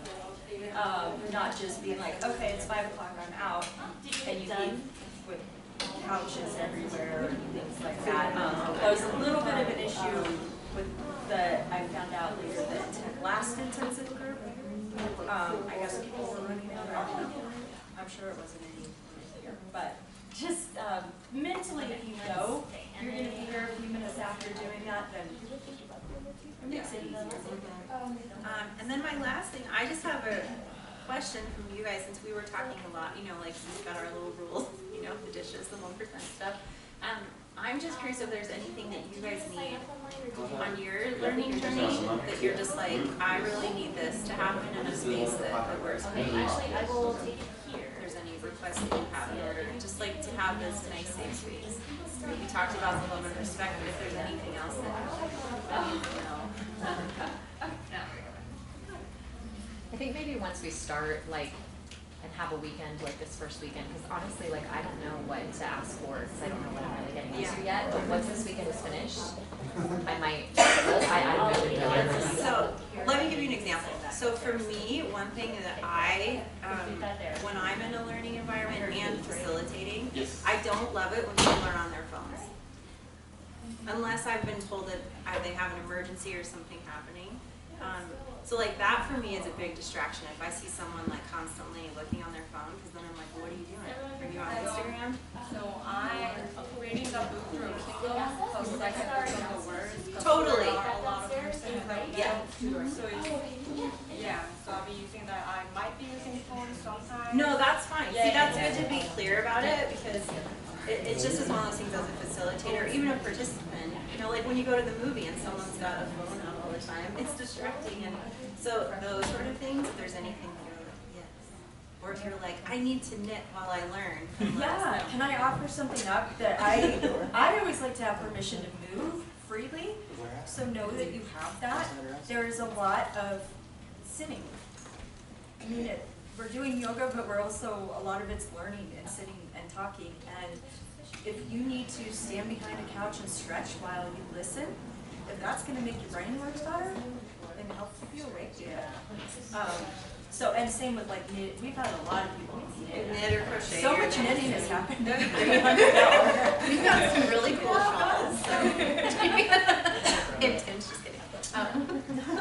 But yeah, so know that things like that you might need for your body, learning style, are totally fine. If it's anything really out there, just let the facilitator know, like, hey, I'm not doing this because I'm bored with what you're saying. Whatever's going on there. Especially because you will have guest teachers come in, so it's good to just be in communication. If you are doing something that might seem out of the ordinary, so they don't come to us and be like, we're doing this weird thing, and then we're like, oh yeah, that's because, you know, so just let whoever know. And I just ask people, like, I've done a lot of teacher trainings in my day, and my thing that I will say is just be in communication. So if something, because this is not an easy path, like we're talking about how wonderful it is, but remember with transformation and change, there's usually a lot of this rubbing can happen. So if you get uncomfortable, know that you're like, whoa, I'm sweet, change is happening, and you might be uncomfortable for a while, but you don't have to stay in it, and you don't have to bear the burden of it. So please like share, whether it's with us, if you need help with something, or each other, that like, you don't have to do it alone. We're here to support. I think it's passive diffusion. I think, and I'm so glad you said that, because I think one of the pitfalls of a 10-month program is you can be going along swimmingly, and then all of a sudden something in life happens. And you have to attend to life. And 300 hour has to be pushed to the side. And then we start getting stressed about 300 hour. And then we stop hearing from you. You don't show up on the questions that we'll talk about. You just kind of disappear. And then so know going into it that there are going to be times where it's going to be hard because life's going to happen to every single person in here. Hopefully it's good life stuff, right? But life happens. And when you need support, when life is happening, reach out and let your Sangha know, let us know. So that, because I think that is the one thing that can really create a lot of stress for people is a feeling of, oh my God, life, and I can't keep up with 300 and I have this stuff due next month, but I've had my grandmother has been in hospice, or just all these things that happen, and so communicate. And with that, know that this is going to take a lot out of you. So this is not the year to go get your helicopter license, your scuba gear license, your parachute license. You know what I mean? Like this is the year. Like you've already made this is a big commitment of time, money, and energy. So don't sell yourself short on it. Know that you've got a plan to do this right, meaning next 10 months, you're going to be doing what you did this week, which is plan for some time down, some downtime, where you're not just playing like, well, I do have 5 minutes here. Yeah, I'm going to pack something in there. I'm going to pack a tea with a friend in there. You know what I mean? Like, know that like from month to month, you don't know what's going to be expected of you from the 300 hour. You don't know what it's going to take for you to fulfill what is going to be asked of you for those 10 months. Yeah, especially like your extended learning. Like you guys know, like you get those big weekends like that, so you kind of have an idea of like how that's just big. And those of you that are in the intensive, you have it, but not quite the same. So it's big. So Mondays, you can give yourself a little break. I would highly recommend it. And know as well that there's going to be times that you may feel like quitting, and that'll probably be in May. we had some people last year, that had they hit some turbulence, and here's the thing is they stuck with it, and during those times it wasn't pretty, it wasn't how they expected it to be, it wasn't how they wanted it to be. But that's the decision you have to make right now is, are you going to complete this program? And that's the intention we're setting around this night. As we initiate the Sangha together, I want you to pack that intention into this, is that not only are you doing the 300 hours, but you're completing the 300 hours this year. And so what that means is there's going to be times where you're going to be tested, there's going to be times where you want to quit, and there's going to be times it's going to be gravy, and it's going to be like a cherry on top too. So just know that it's all coming. You will, but yeah, you will. I mean, it's inevitable. You will run up against stuff within yourself. And that's usually what makes it, right? And so, give yourself the gift of when that's happening, asking yourself, what am I running up against that's in here, that's creating this life? I don't want to go forward kind of feeling.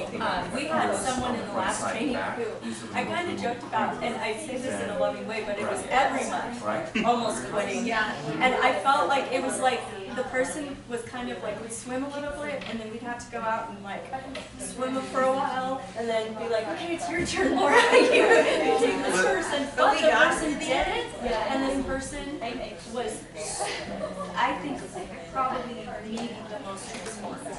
Well, and you communicated to us when those warning signs came up. So when you start to feel yourself feeling some of those things, don't wait. Don't be like, I'm just going to simmer this down. Like, reach out to us. Be like, hey, I'm struggling with this specific thing. And our goal will be like, okay, well, let's work out a plan of action to get you through that, because it's only temporary. It will only be any of those moments, just like the great moments. And that's the thing is, it's just like childbirth. You forget the terrible parts, you remember the great parts. All the 300 hour that graduated this year, this week we've been kind of talking to them a little bit through the Facebook group, like, oh, check, we're getting ready, miss you guys. And none of them even remote, like the first thing on their mind has nothing to do with the moments where they wanted to give up, or they were hard. Literally the first thing that comes to their mind is all the beautiful moments, all the golden moments, all the illuminating moments. They all wanted to. They were all so sad. Jessica was like, can I just sit tonight? That's what what Cheryl said. She's like, I would love to do it again because I wouldn't have to do the readings. She's like, this time I would finish the Ramayana. So we're not doing it. We're not doing it. So it'd be a long way out. So yeah, I guess that's just something we really wanted to emphasize is to remember it's a cliche thing to say, but it is a marathon, right? Especially for those of you who did the 10-week intensive and you're used to the sprint. Like, take the marathon mentality. So take care of yourself, have a lifestyle that supports your ability to do this. And I don't know what that means for you, but do those things. Yeah, For you. Not because your teachers are going to be happy if you do it. Yeah. What's that? It's up here, guys. Yeah, recognize the choices that you make, as cliche as it sounds, the choices you make off the mat are going to affect this in every which way. So. Should we do some logistics kind of stuff? Oh, okay. Does everyone have their manual? Right, that's fancy, I think. They like to talk about it? I have one thing, and I don't think it's an issue in this case, I think everyone here is serious, but it's more for fellow yogis. Side conversations super like irk me, like really bad. And not like, oh, what was that? What did they say? And like catch me up, fill me in kind of thing. Like the whole full-on side conversation. Thank you. Yeah, Yes. Thank you for saying that. I think what we have found is that usually people, by the time they get to a 200-hour, they're, you all are pre-qualified to be here because you have a much more intense interest in this. So we really haven't, knock on wood, wherever, we haven't had the same kind of issue with the 300-hour with distracting side conversations, or even, people not having self-awareness and maybe derailing the lesson or whatever it is. So thank you for saying that, though. Again, remember, we're all in this together. But luckily, that hasn't been a problem with the 300-hour because everybody's at a little bit different maturity level with. Well, that's what I figured too. You guys, are you on the same page with that? Yeah, really. Verbal? Yeah. Like the flight attendant, you're in the exit row, negative verbal. Just like tailing on to that too with the, in the 200-hour, I found that there were a lot of times where we had guests coming in to teach us, and that was when a lot of people, I don't even want to use the word argumentative, but there were so many tangents that went on that I didn't feel like I walked away with all the information that I could have walked away from that day. And I mean, to put it bluntly, like I'm paying a lot of money for this. I want to get all the information I possibly can out of it. And I love contributing, I love contributing, but I really the 10-week intensive, I had some moments where I was really frustrated with, an hour of just talking about one thing between the instructor and one student, like taking away from everybody else, and it was really, really frustrating. So I hope that, and I don't think, like you all said, we're all here a lot more serious this time around, and it's just a little bit different of an atmosphere, so I hope that Well, and I will say this, is that, a large extent of the curriculum is taught directly by Amber and I. And we've just been doing it a lot longer than a lot of the people who are on faculty at the 200-hour, so she has a background in education, and I have a background in watching her teach. So I've learned a lot in that respect. So yeah, but thank you, because we want to stay accountable to giving you guys as much as we possibly can too. So if you hear from us something like, that's outside the scope of what we're doing today, just know that it's because it's outside the scope of what we're doing today, and it's nothing personal, or sometimes it is within the scope, but it would open up such a Pandora's box or other kind of thing that it's just something that maybe it's better to talk about on Facebook. So just know we will have times where we have to redirect that. I kind of agree to what she said, and you said always was welcome to ask if I don't know the meaning, but sometimes I don't want to interrupt the entire class to like what I mean. You might not be the only one. Yeah. Well, I would say this. Go ahead and ask. Okay. And if it's like really, if it's an easy one, we'll just tell you. And if it's not, we're gonna tell you later. We can always do that. We'll tell you later.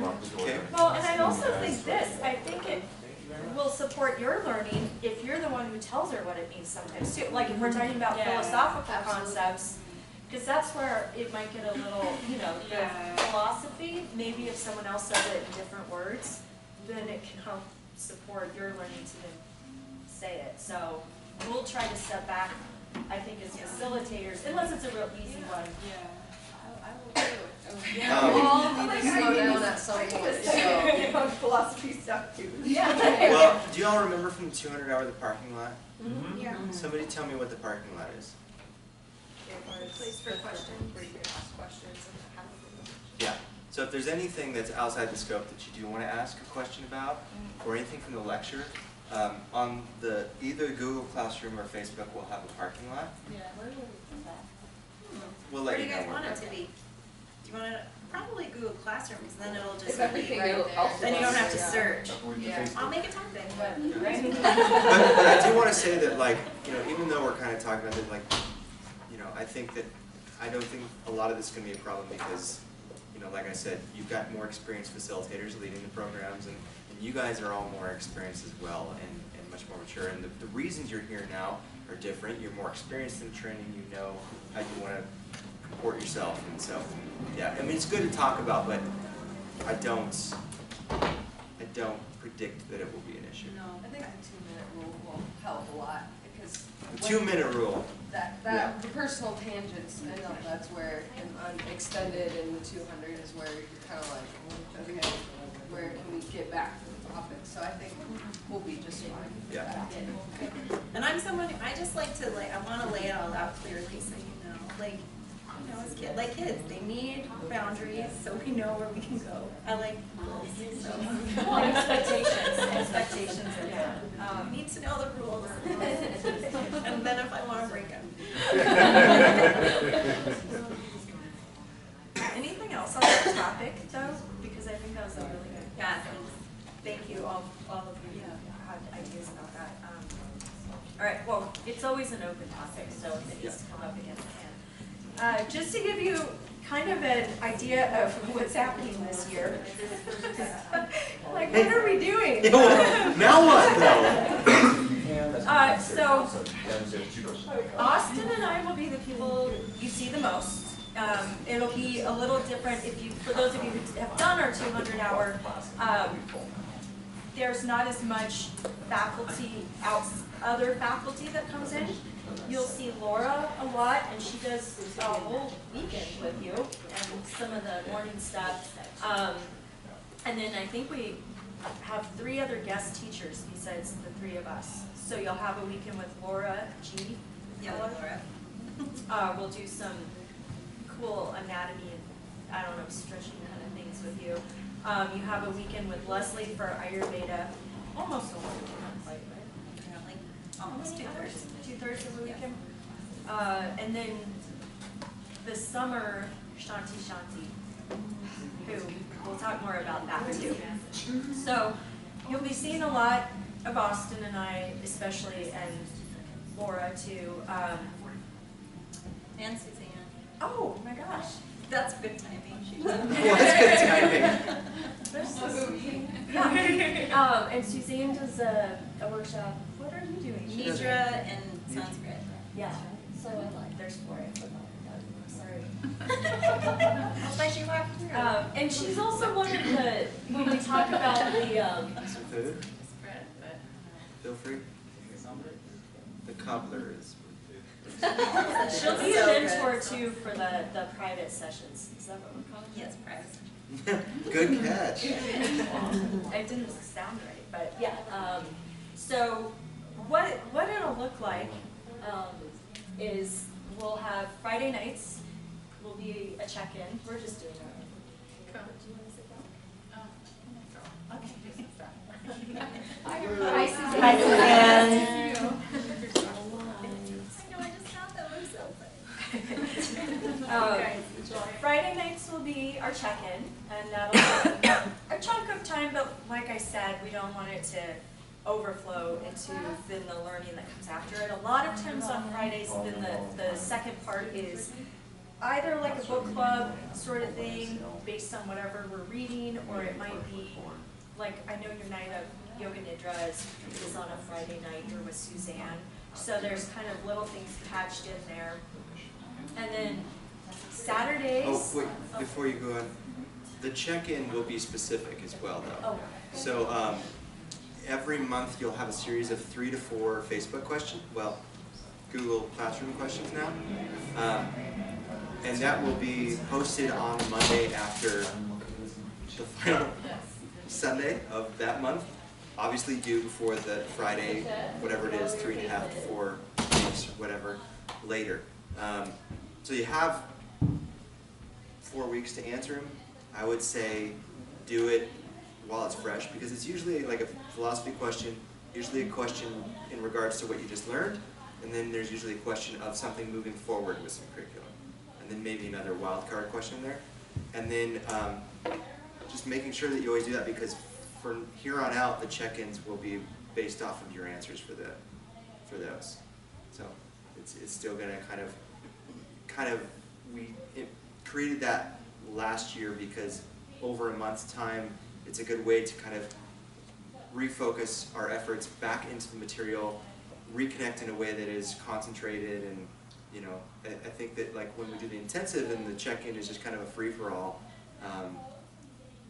it's kind of easy to manage because it's every Tuesday, Saturday, and Sunday, so you can kind of like have a thread of what's going on. But you know, the check-ins, that's kind of why they were growing into these like 10-minute like catch me up on your life when my mom moved out here, and then now my cat has, you know, a clipped ear or whatever, I don't know what, but you know. Yeah. So it's gonna be important that you guys do the questions when you're fresh. So will we answer them online or Yeah. write them down? And that's in the classroom. Yeah. Okay. So you will share them. You don't have to read each other's. We will read yours. Yeah, I mean it is nice. Like some of them you will want to read other people's responses. You'll see how they respond to that question. So in the check-in, are we going to discuss our answers? There will be one question that we'll discuss in the Oh, check-in. okay. Yeah, they'll give us a topic that's based on those questions. Okay. And so that'll be kind of the focus. Yeah. This is also different. And you have that link that I sent you in the welcome email, the Google Calendar. So that's done now for the year. I mean, unless we move stuff around. But you can always look on there. The homework is listed in there for each weekend. And like if you actually click on the notes for the day or the section or whatever, you'll see there's more detail in there as well for you. Yeah, so that'll be Friday nights, and then Austin kind of went into one of the expectations then is those questions over the month. Then Saturday and Sunday mornings, we'll be doing sadhana, and it's from 7 a.m. to 9 a.m. Those, until we start meeting possibly at the other space, those will always be in the downstairs. And then we'll move upstairs later in the day. So I like to let you know that, so you're not just unpacking completely down there the first morning and then have to repack. This is usually open up here because it should be open unless it's like last year and a teacher doesn't show up, but which happens unfortunately sometimes. But if you want to just come up and drop your stuff off up here, you're welcome to. But we want to start those sadhana practices, and sadhana. What's a sadhana? When you hear that, what do you think I'm meaning by that? Practice, but it has like other elements. I don't know much about meditation, pranayama, chanting, and asanas. Yeah, it's like a full spectrum practice. So we're getting all of those elements of yoga, and so that'll be 2 hours starting promptly at 7. So if you happen to be someone who's late all the time, you're going to be locked you're out. going to be locked out, and that is really such an important part of your day, because these weekends are intense, and you're learning things in them. So we'll be learning about yoga practices during those and teaching you those during the first 2 months. Like some pranayama practices, meditation, some kriyas, some different things you'll be learning. So you're going to be learning techniques, but also you just need that movement and that breathing and all of that good stuff, so that then you can come in for the next 6-hour section of the day or whatever it is and feel good and be focused. So be down there, be ready to go at 7. It's not though like a class where we open up half an hour So Austin and I, one of us is usually there to open up 10 or 15 minutes before, but if you are a teacher here and you know how to get in, you're welcome to open it up if you're here before us. Yeah.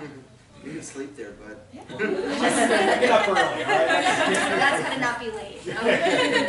There you go. Well, and with the sadhana, just expect that you know, it's going to start out with some chanting, some meditation of a particular type. There'll be about an hour of asana. It's always going to depend on the asana. Some days can be very chill, some days can be more active, some days can be right in the middle. Then we'll do pranayama, meditation, and shavasana. So really, even though it's a 2-hour practice, don't worry that you're going to be doing. Yeah, don't think it's like a power vinyasa. Yeah, it's not a 2-hour power vinyasa class or anything. It's like the Sadhana Sunday.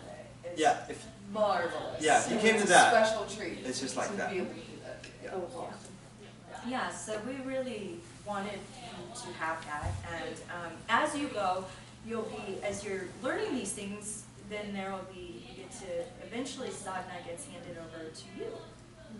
And you'll be signing up for one of the, do we have 3 or 4 sections? How's it split up? I'm not sure off the 4. top of my head. I don't know. There's 4. 4?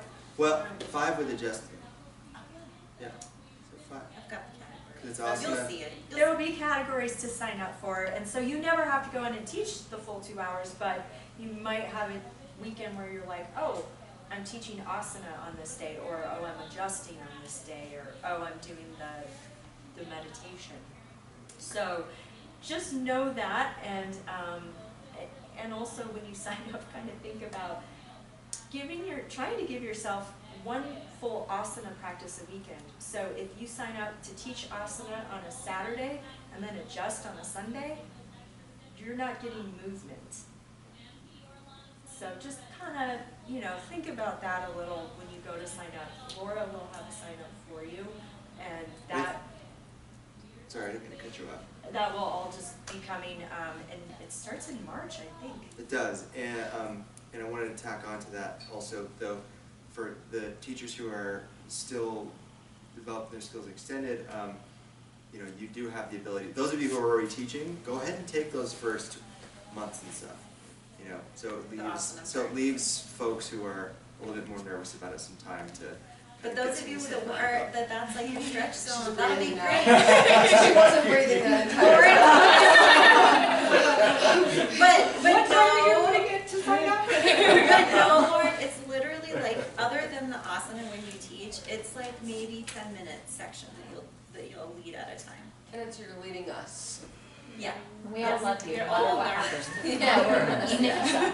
Yeah. And the first few You months, couldn't you're have just one. gonna be practicing, so don't panic, you don't have to know it. Except on Sunday, you are gonna practice teach. Can I get help with the sequence? Like, Sure. are we making up the sequence ourselves? Yep. Okay, so Which means though that you can teach whatever you want. so I can flip on the heaters and I can go Oh, ahead and yeah. do 26 postures, yes? Oh. Get hot. I actually, I'm sorry that I I can't don't- take hot No, classes yeah, with I my was blood gonna say, pressure, there's a- so- I am There- just kidding. Oh, Okay, so I'm like, I don't think I'm never gonna been do able to vinyasa breathe. track, okay? I just did the hot track, so I am a hot teacher. Right. So I am going to need help with sequencing. Right. Because I do not know how to do that. And so you'll be coming up with, you'll be going through the sequencing classes and coming up with, is it 4 Yep. sequences? Mhm. And so it'd be good for you to sign up toward the end because you can use one of those sequences you Okay. come up with for your class. Perfect.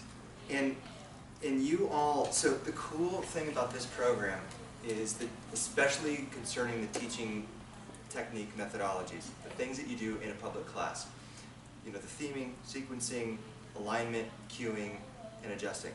All those things we do work on, we do cover, but what the cool thing about this is that this is going to be like a groupthink communal education system. So that means, somebody like Mika who's been teaching 4.5 years, she will be adding her insight to people who, have been teaching for a year. People who've been teaching for a year will be helping the people who've been teaching for 6 months. People who've been teaching for 6 months will be helping the people who are, just beginning their teaching. People just beginning their teaching will be helping people who are just graduating. And it is designed that way to work that way. So know that, you know, again, it's one of those things where there is a template here, but the template is only, the stability of it is to support whatever the group requires. So that will be just determined by where you're at the time, whenever it's time. And so, yes, you'll be learning from me about sequencing, but you'll be learning from her about sequencing and you about sequencing. You know what I mean? And that's real. I think that's a really exciting and cool thing about this. Yeah, and it's like last year, I remember one of them, we all got there, and I think it was towards the end of the program, and the person who was teaching, Asana, was like, I think we're all pretty tired today, right? And everyone was like, yeah. And so she was like, okay, we're doing restorative today. And it was perfect. It was exactly what we needed. So like, you know, you get a lot of freedom to play and support each other. And it's really, it's cool. It'll be fun. Somebody did Binyan one day. Yeah. So know that you're in a safe space for that too. We're not going to have rotten tomatoes ready to throw. This isn't a pass-fail thing. It's a, you know. You'll get feedback, but it'll need to Get help. into that stretch zone a little. Yeah. So those are mornings, and that's 7 to 9 a.m.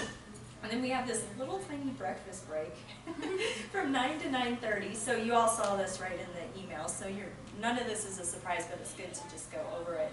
We like to then start promptly at 9:30. So if you do go somewhere, like a lot of times people like to walk over to King Soopers and get Starbucks or whatever. Just, you know, walk fast and be ready.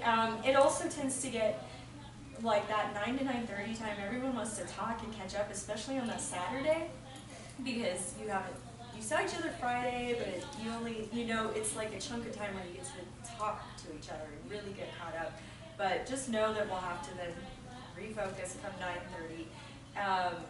Lunch will generally be 3 to 3.5 hours after that 9:30 start time. So, and there will be a break. So you'll either have lunch, well, some days it might even be at noon. So anywhere between noon and 1. It'll just depend on what you're learning in the morning. You will get a break in the morning too, some kind of little break.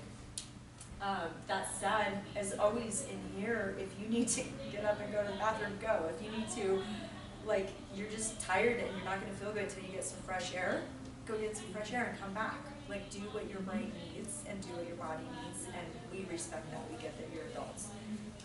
And eat when you need to eat. Then lunch is an hour, and then the afternoons, again, there will be a break. And we are trying to end with half an hour on Saturdays, although sometimes it might have to be on Sundays, to cover homework for the next coming month. Because you're usually too tired and fried on Sunday afternoon. So we are going to try to do those on Saturdays when we can, because you tend to be a little fresher, and it just seems to work better that way.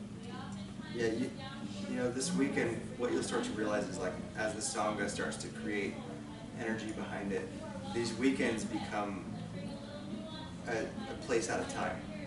And so, like, you know, you're not just like burnt out by something, but you're just like a little slap happy. And so, like, yeah, like Amber said, it's better to do the homework on Saturday. But know, that being said, that, you know, come Monday, you know, like a lot of people will have last time, you know, going back to the ordinary world, after this extraordinary space that you guys will occupy for the next, you know, 48 hours, the ordinary world will oftentimes can come back slapping hard on Monday. So just take it easy on yourself, like Laura said earlier about Mondays. Just make sure that, yeah, if you can, let that Monday be soft after teacher training, because this is a hyper-sensitive space that we're creating.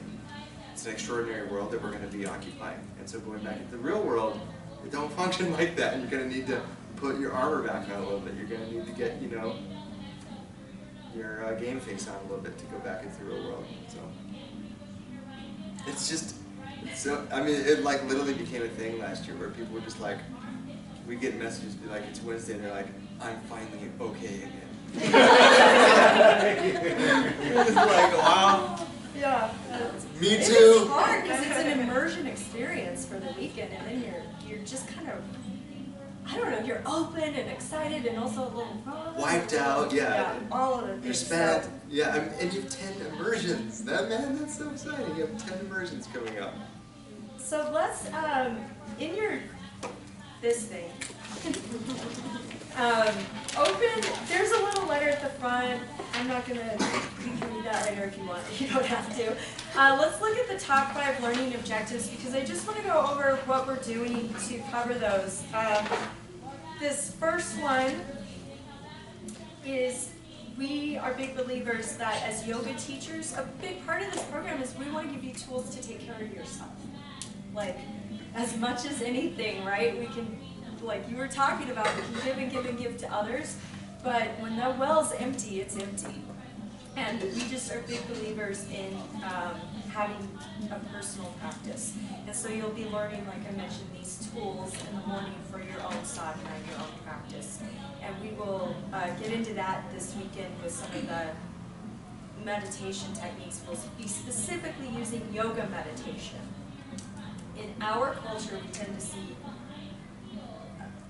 Buddhist meditation tends to be conflated with and mixed in with yoga meditation, and they really are different things. So we'll be learning yoga meditation and just some cool stuff like that. Also, all of those techniques then are things you can teach other people, whether it's in a class, whether it's a private client, or whether it's, you know, someday your sister comes to you and she's feeling bummed and you are like, ooh, this mantra might be good for you, or whatever it is. So the cool thing about learning about really thinking about your own sadhana is then thinking about how others can benefit from those practices too. This isn't until the end, but you will develop a short workshop and you'll... One more thing on sadhana. Oh, you will be expected to practice the sadhana for the next 10 months. So, so for instance, one thing, like Amber said, the meditation is going to be different. Some of you may already have a meditation practice. We want you to practice this sadhana, and we'll spend a little bit more time talking about this weekend. You know, we're doing a 2-hour sadhana every Saturday and Sunday. We don't expect you to be able to pull off a 2-hour sadhana 7 days a week. So what's cool about the sadhana is that you can work it into, you know, if you have 10 minutes, you can do it in 10 minutes. If you have 15 minutes, you can do a 15-minute version of it. 30, 45, 60, any increment of time you can do. But we want you to be consistent with the techniques that we're teaching you, because only then will you be able to have enough experience with them to have the authority to teach them in any way that's really responsible. Does that make sense? Because if you don't know, you know, and this is for our 200-hour too. We never say, when we teach yoga, you know, take our word for it. Everything we teach, it's really important that we want you to question it. We want you to go out and experience it and see for yourself. Definitely, you're an experiment of N1, right? Like, you're the number one, you're the only one. So if you're going to go teach it, you need to know how it works. You need to know if it works. You don't need to be teaching it if you just take my word for it and be like, this guy told me one time. So it's important that you guys really put in a sincere effort to exploring the sadhana in a thorough and comprehensive way, which I can tell you right now is going to be one of the hardest things about this training. Bar none. One of the hardest things about this training is staying consistent. Month in, month out. There'll be months where you're like, man, my sadhana was rocking this month, and thank God, because I needed it. There's going to be times where you're like, I didn't do my sadhana for 2 weeks this month, you know, and that's okay. We're not going to grade you on that kind of stuff, but you need to be checking in with yourself. You need to be reflecting and seeing how you're doing, and know when it's time to regroup, double down on it, and know when it's time to actually give yourself a break on it too, when it's just like, because ultimately it needs to have, there needs to be a bedrock of joy with it. There needs to be an enthusiasm to unroll the mat and do the damn thing. Because if you're doing it out of drudgery or dread, then, you know, you're just sowing those seeds anyway. So this is an opportunity to re-explore, reimagine your relationship with, you know, yourself, number one, and number two, explore what sadhana is, because the definition we came up with is great, but also sometimes people call it a spiritual practice. And so, you know, the idea isn't to say like, oh, I found out what my purpose in life is and who God is and that, but the beauty of the sadhana is that it gives you the ability to live the question and go deeper into the mystery and the rabbit hole of what that means than ordinary people. And that's what gives you the authority to be a teacher ultimately. So it's kind of a trick that it's couched in this whole like, oh, you know, objective number one is self-care, practice the sadhana. But without that, you have no authority to teach yoga. Because remember what we said in 200 hours, right? When you become a teacher, you practice. Practice for you. You practice for your students. Teaching. Good. Cool. You And wanna we'll talk more about what that looks like, either on Saturday, that last half hour Saturday, or possibly that might be when we wait till Sunday, since they'll have had both mornings. So that might be something. But you'll get a specific idea about that. You do have two other lovely self-care items. Shoshone, you get 2 days, 2 nights in Shoshone, which, you know, those of you who have gone, you know it's like just real fast in and out, and it will be just a nice, lovely treat for you to go up there, and you won't have to do a lot of things, so you get to do what you want to do. We'll have a little bit of classroom time, but for the most part, you get to explore, be outside. It's summertime, so it's usually really nice, so you can actually enjoy the outside and not be freezing, which I think most of you, when you've gone up there, it's really cold. And then you get Shanti Shanti, and that whole weekend is dedicated to taking care of yourself, and she will just fill you guys up with all of love. All of it. She's the best. She's been teaching a long time, so she knows what she's doing.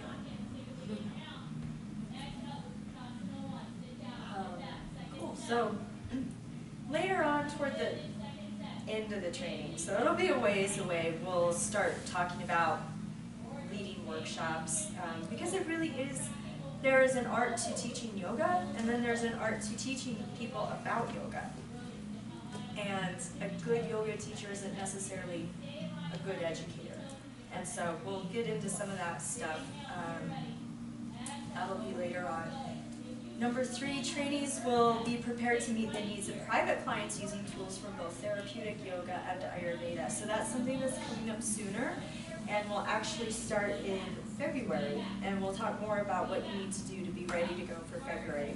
But we'll start with our yoga for mental well-being module. And in that module, you'll work with a private client and give them some tools to use for whatever it is that's ailing them in their mind, body, right? And then, yeah, you'll do adjustments, all of that kind of good stuff. Austin and Laura both have some good stuff. You're doing some of that this weekend. This weekend, actually. So we'll have some of that, and then, yeah, then Yoga Nidra. You actually will teach each other or give each other a Yoga Nidra session, and have a partner, and you'll give each other a session at Shoshone. So that's kind of nice. That's your teach out for that. So it's a pretty nice one. And it'll be a Nidra you author. Yeah. So you'll, by the end of this, you'll have written a Yoga Nidra. You'll have the 4 sequences. You'll learn to teach restorative yoga. You'll learn about. You'll be able to teach pranayama. You'll be able to teach yoga meditation. You'll be able to teach kriya, some kriyas.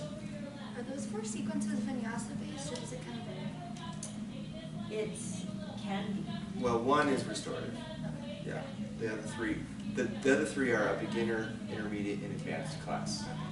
And it's, yeah, it can be. It's, I mean, the focus isn't whether it's vinyasa or not. The focus is more, whereas in 200 hour, we were sequencing from a place of like creating an intelligent, safe, and accessible class. All those principles will carry over, but now we're teaching from a place of authoring it from shifting the energetics of the person. So we're teaching from more like a chakra state of mind. Like New York state of mind. Yeah. So, Yeah, so we already have like a book club, I guess we'll call it book club, starting tomorrow morning. We'll talk about the sutras and I don't know what I'm saying. Sorry, I was worried about my brain doing that. But Well, let's talk about the weekend. Help me out. Yeah, so this weekend, just so you know, so tonight once we go over the rest of the logistics, we'll end tonight with a little exercise about Sankalpa, and we'll get into what that is. Sadhana in the morning, the first 3-hour chunk of the day will be the Sweet 16 Yoga Sutras, the first 16 that hopefully you had a chance to read. And that's just going to be a group discussion book club, which is quite lovely, and those are going to be ongoing with the sutras. You know, we can't really say enough about the importance of the text that we're reading in this teacher training. It's super exciting. It's definitely the kind of thing that every yoga teacher should have a continual study of to really be teaching yoga. And then after lunch, I'll be with you all for teaching meditational postures. That will culminate in like a little bit of a group activity. And then Amber will close the day out with Sankhya philosophy and yoga meditation. Sunday is sadhana in the morning. Then I'll be with you guys for about a 3-hour chunk for a bandhas workshop. We'll be going over the bandhas. And then Laura will have the rest of the day with you, where you'll start with Cambio alignment principles, move into foundational asanas and how those apply to that, and then end the day with practicing teaching elements of the sadhana. So yeah, so it's gonna be cool. There's a lot of this week and this month. It's a great way to kick off because really we start to dip into the sutras, but the majority of the focus is going to be around, well, besides the sutras and the meditation, it's going to be around really teaching methodologies for like public classes. So it's going to kind of start you where you're at and where you're coming from the 200 hour. And then of course, every month will have its own focus. Like February is really going to start to be about working with private clients. Obviously, Shoshone is going to be, you know, you're going to start to see themes throughout the months. Whereas, you know, it's definitely something that I would just say, again, remember to prepare yourself to show up on the weekends with a reserve of energy. Not knowing what you're going to need it for, or what you're going to even get out of it. But knowing, you know, let go of the expectation.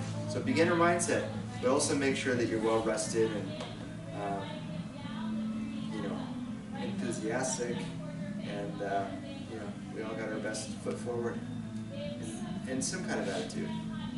Some kind of attitude. Yeah. One thing before we talk about the homework, which is on, if you go just past additional resources and credits, I do want to say, like, you might be hearing some Sanskrit words and thinking, I don't know what they're saying, and you will. You'll get it. Yeah. You will get it. It's a lot of times you have to hear something like 20 times, I feel like, with yoga before it really like penetrates and gets in there. So know that by the end, some of these words that right now you're like, okay, I know we just said what that is, but I've already forgotten. If you're in that state of mind, that's okay. You'll get there.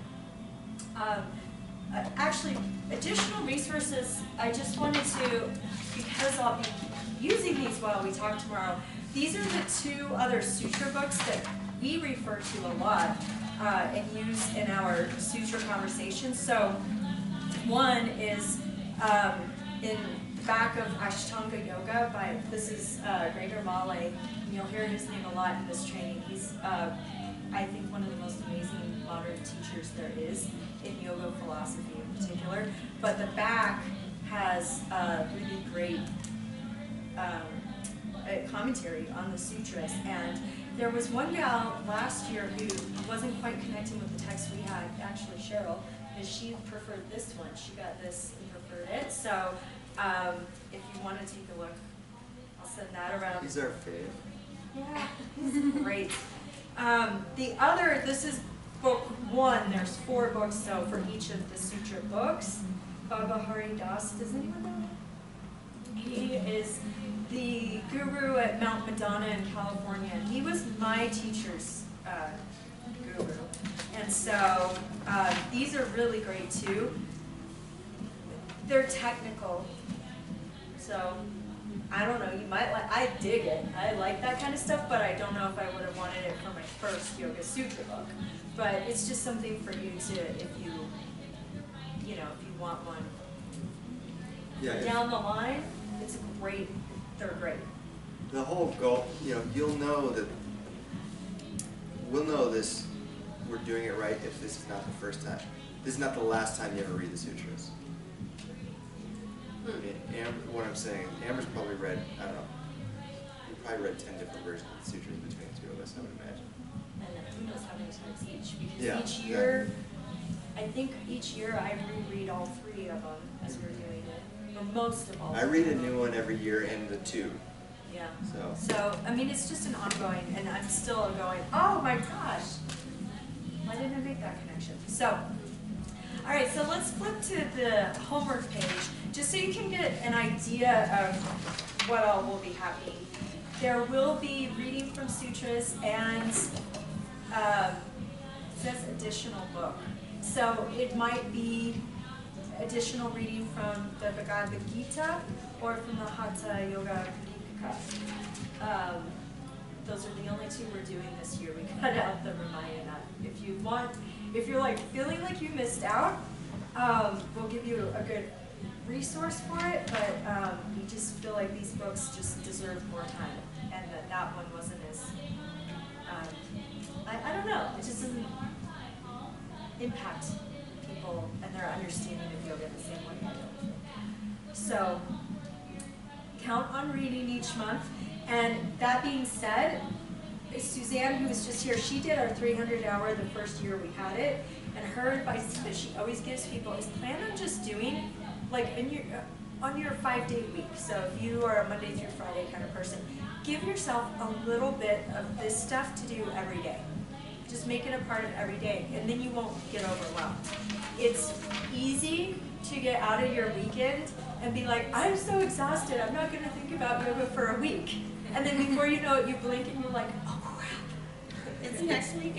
Or 2 days away. That one came up a lot, like people doing like I have 2 days to get it all done. So be kind to yourself and try to do a little each day. And one of the things you can chip off a little each day is your reading. It's a pretty easy one to just do a little bit of that each day. This says Facebook questions, but that will actually be the Google Classroom questions. You'll be doing 3 private sessions total, and we'll talk about those, but if you do, there will be specific dates, and we'll go into all of that. Hopefully I'll have time to do that with you tomorrow afternoon. If not, it'll be Sunday afternoon. We mentioned the sequences. You'll be doing some sequences. We mentioned the Yoga Nidra, your workshop. We mentioned your home practice. That's your sadhana. So, and then just know there might be some miscellaneous stuff. Like we might run out of time and be like, okay, we need to finish this up as a group discussion on Facebook, or we need to have everyone answer this question in addition. There just might be little things. We'll try not to do that to you too often. I don't know if we had to do that at all last year, but just know that we reserve the right to throw in miscellaneous stuff if we need to. And Laura put in here for you your sutra reading due dates. And yeah. And you'll have Ayurveda reading too. Oh yeah, that's coming. Thank you. Leslie she hasn't given me the exact pages because we've changed it a little bit this year, so you won't have to read that full book. She'll just have you read. I mean, you can if you want to, but you're going to be reading a lot. So, but she'll have specific things she'll want you to read before you guys meet with her. So, without getting into specifics, because we will do that later, but as far as the broad overview, as far as schedule, as far as homework, and what to expect each month, what questions do you have?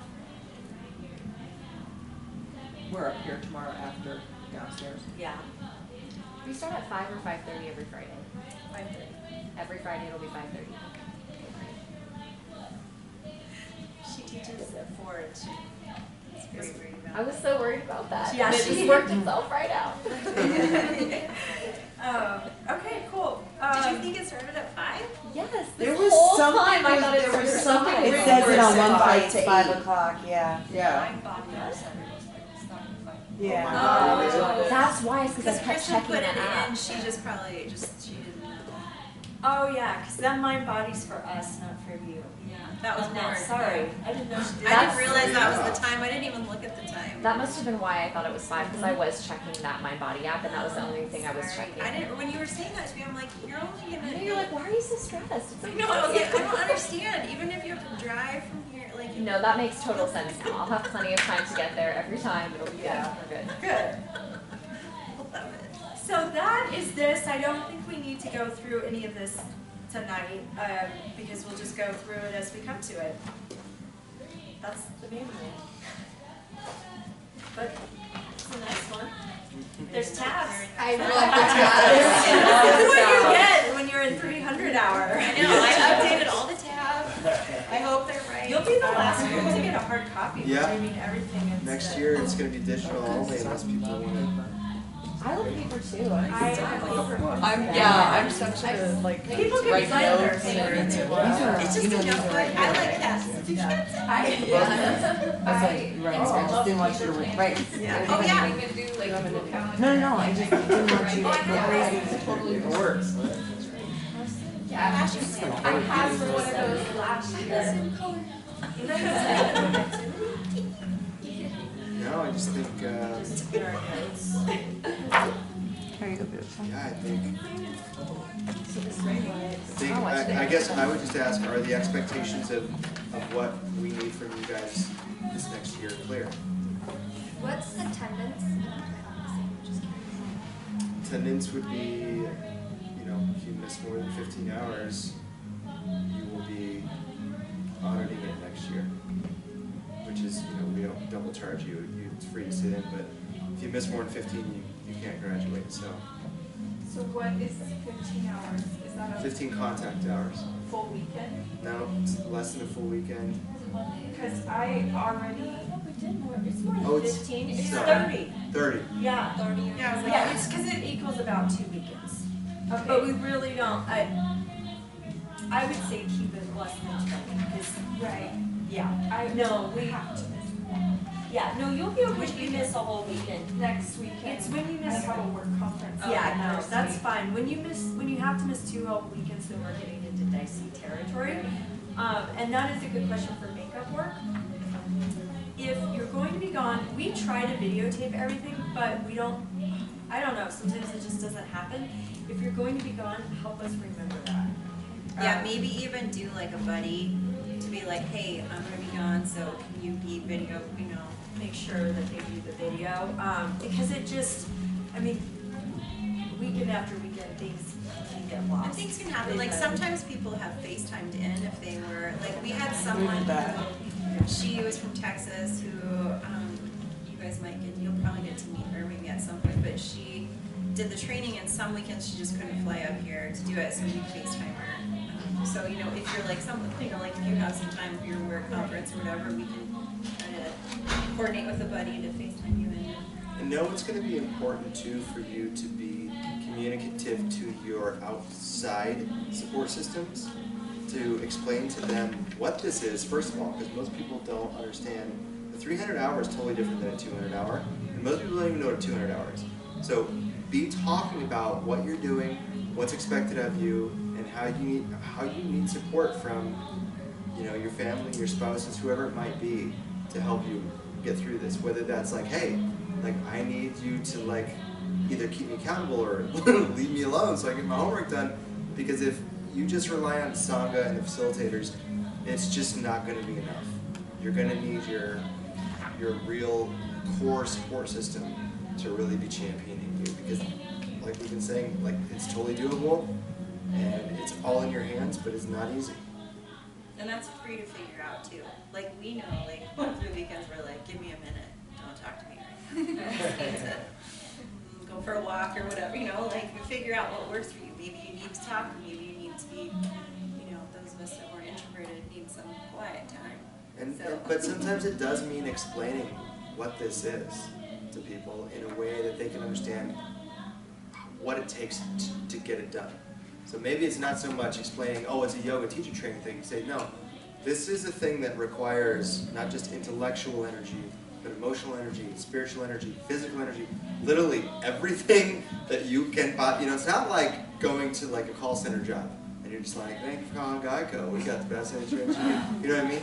Or like, I had those classes in college where I was just like, okay, got my popcorn, got my drink, I'm just like gonna hang out for 2.5 hours. Oh, class is over, okay. You know, this is not that. So you show up as if you care. Cool. Should we do our last little activity? Yeah. Oh, yeah. The weekend on the calendar, those are the weekends. Yes. Okay. We're not moving Easter, so I'm sorry, but that's just the way it is. We just weren't able to, not everyone could do it, so. Yeah, it slipped by us when we were scheduling. And we're like, oh, that's that weekend. And Shanti is obviously offset, remember? Yeah, that was just the weekend that she could get here in July for that one. So it's going to be important for you guys to recognize that that's going to be a short turnaround from July to August. And that's going to be... What is Shanti? She's a teacher from New Mexico who will be coming up for a weekend immersion of self-care with you guys. She's a Kundalini teacher. She's amazing. Yeah, it'll be downstairs. We'll basically introduce you to her Saturday morning, and then be like, see you guys Sunday night. We'll come back, and you guys will all just be like, you'll be like juicy eyeballs, and be like, ah! And you'll be talking about it the rest of the training. Yes. Like won't shut up about Shanti. She's just a really special person, and I just think you'll love her. I mean, she's just someone, when we had her in the training we were like, we need to share this woman with our students. And I can't say that, and we have done a lot of trainings, and I don't generally think that. Usually I'm like, we will keep this person away. Yeah, you're like, there's, glad that's done. Or yeah, they have good things to bring, you know. Yeah, but she's really special, and your weekend with her was great, so I'm super. It is such a treat. I mean, she's been teaching since 1973. Since before I was born. Yeah. I was born in 75. Yeah. Is that weekend a little later or a little earlier than normal? Later. So it's like July 26th. End of July, and then we're going to have a shorter month because we'll have... Because then we'll be back on track. Back on track, okay. Yeah. So you'll have from Shoshone, so you'll have Shoshone, and then you'll have a long break until you have her, and then we'll be back on track for August. Perfect. And we'll remind you then also, like, not to get yourself in a hole with homework or whatever, you know, so you don't screw yourself from July to August. We'll help you. Or June to August. Yeah. Lots of good self-care. She's wonderful. Like, I mean, she just like wraps you with her being. And in Kundalini Yoga, they do Kriyas, and once you've learned them from her, you're allowed to go teach those Kriyas. You can do that, and so it's also something then that you can share with others if you're working with private clients or anything else like that. She does ask though, and she'll probably tell you to not, that if you do incorporate it into a class, that you delineate very clearly that you're like doing Kundalini, you do like an invocation, and then you end it properly. And she'll go over all that with you, that you don't just like sneak a Kriya into your class that she teaches you. She says, just out of respect for the practice and her teacher, she asks that we do that if we incorporate it into her teaching. But she'll give you all that breakdown. You'll get that. Let's do the last activity. So part of what we'll be talking about is Sankalpa. And Sankalpa,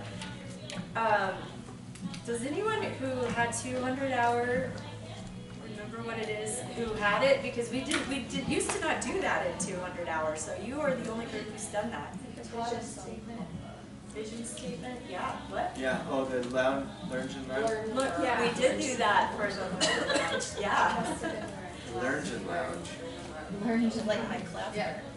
So Kalpa is kind of like a golden rule, and San is like living in accordance with or with, together with. And so Sankalpa is kind of like your own personal vision statement or mission statement in life.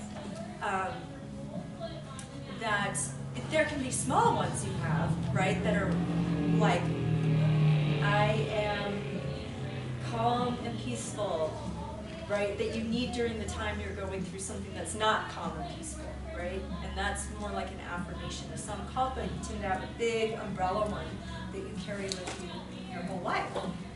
We will be talking about Sankalpa in here, but one of the things we want to do is develop a Sankalpa for your training.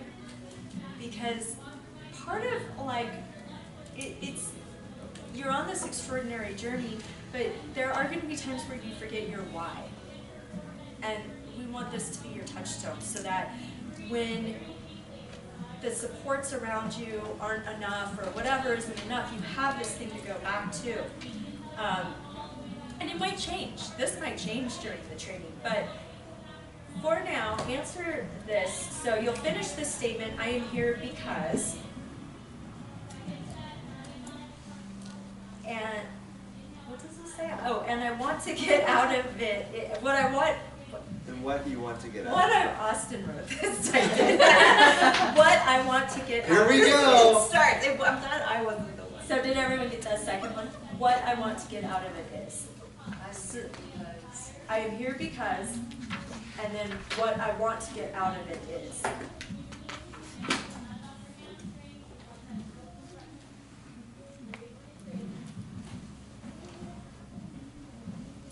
Erica, did you see me on those pliers downstairs? No, I found tweezers, but What? they didn't work. Why? I don't know. Not strong enough? Well, the key broke in the door downstairs, on the inside, so they can't lock it from the inside. Eric was too strong. It was. I know. I'm texting with him now. Does anybody have gum? I have Yes, I do. They were right there? Gum? Gum? Like chewing gum? Yeah. Yeah. Silly Teddy. But you keep doing this silly Teddy. I was like, you have something first? No. You have a child. Yeah, so with my kid as well. She's like, this isn't for the key, it's just because I want to choose something. Eric, if there's Anyone two else forks want in the some? drawer, you can want to use the tongs from 2 forks to pull it out. Or two butternut, two I mean, the tweezers are basically too big. Okay. So I'm It's like, actually like in the... How depressed in there is it? I mean, you can use Key? the knife thingy to pull it out some, but not enough. I'll try to. Does it slide back in once you let it go? It does. How Yeah. cheeky. Alright. So none of the broke off key is sticking out. I mean, I can. Do you want me to text you a picture of it? Yeah, send me a picture. What about a vacuum? We tried. You did try the back. What about a hose? Working on the gum. Yeah, we'll see Oh, how yeah. that goes. Uh-huh. Glue the key back onto it and pull it out. I don't know, we'll see. And to keep writing, This I'm is, sorry for you the know, this is silence. 300-hour weekend. Somebody's gonna walk by and go. Stress. Lower.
but if you feel like you're gonna run out of time, write keywords down that you don't wanna forget, so you can come back to it.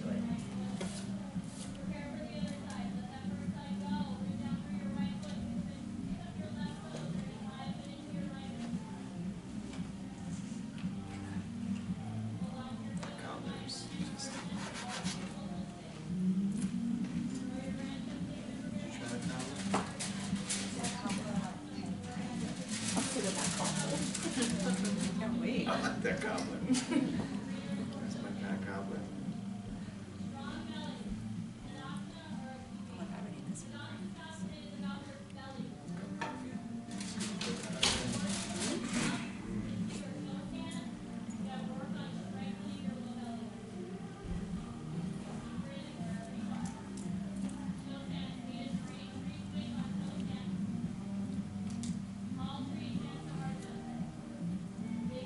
So let's take 15 seconds to write down what will help you remember what your thought is right now. Come back to this later.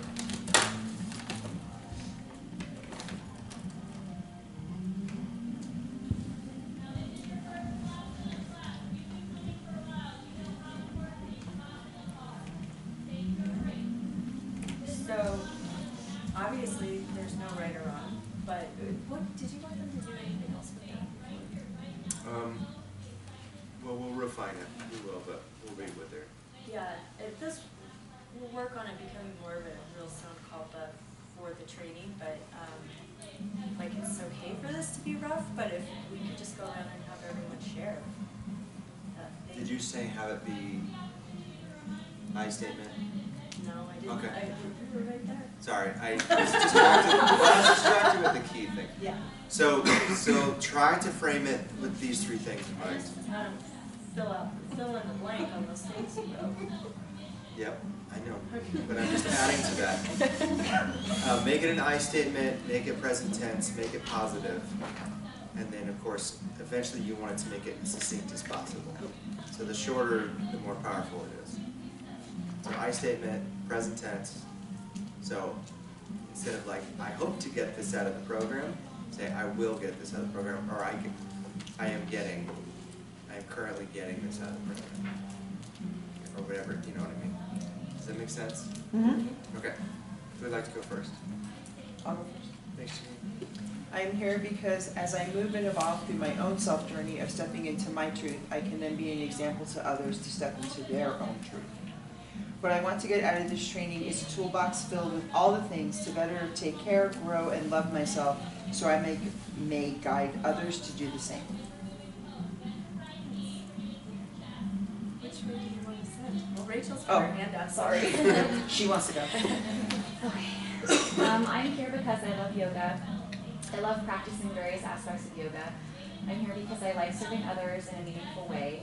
I believe in yoga wholeheartedly and honestly believe it makes the world a better place. What I want to get out of this is I want to learn more so I can feel confident to teach more. I want to be able to help people on a more individual level as well. Can we skip me for a quick second because it took me a minute. All right, forget. I'm just gonna read it. Mine's a lot shorter. I didn't write the whole sentence. I scribbled a lot. I wrote, okay, so I'm here because yoga is what gives me peace and purpose. And what I'm going to find from this is transformation, self-acceptance, and love, and to spread it to others. And this is my contribution to world peace. That's Okay. Yeah, that's perfect. Thanks, Glenn. See, you don't have to cut yours down this much. Mine's a little more selfish, I'm not gonna lie. I'm here because I am worthy of becoming my best self. What I want to get out of this training is a complete acceptance of who I am, no longer an image someone else created. A willingness to know without a doubt that I am worthy of more than just existence. I am worthy of true happiness, bliss, acceptance of my true self. I'm here because I need to work on my samskaras and because I have real emotional work that I need to address, and I'm ready to do it in a space I feel safe in. And what I want to get out of it is to continue the progress that I started in the 200 hour and dig deeper to find the grace within myself and for myself, to find what is my dharma and live it fully. And I want to learn more about myself, my true nature, and unravel the ego so I can better serve it. It's beautiful. I'm here because I have a deep desire to continue going down the rabbit hole. I've grown so much in the past few months that I want to continue to nurture my body, mind, and soul so that I may help my tribe be their best selves. What I want to get out of this is the momentum and skills to be the best teacher I'm capable of being. I am here because I've been self-destructive in my habits for a while and have lost touch with the yogic aspects of who I am as a person. And I will become a better, stronger, well-rounded yoga teacher and cease in destroying my body and relationships, becoming the best version of myself, and understanding my mind, needs, and wants to better serve the people in my life. Oh yeah, I guess I'm next. I don't know what it is. Yoga has positively influenced my life, long-term and short-term, and I want to share that with others. Be the teacher my coach in high school wasn't. Create a safe space. I want to get out liberation and understanding that I'm impactful, I take up space, and the light in others is the same. I kind of made a bullets here. I am here because the universe called me to the studio, and I would love to share the experience that I learned from opposite side of the earth. And what I want to get out of it is I want to share what I have inside of me, and I want to feel what I spread out with you, sand and energies and everything, knowledges. And also I would love to separate the word to like save the earth in a way, like recycling and all the stuff. And probably you guys are fine, but South American compared to Korean people doesn't really think of earth as a treasure planet.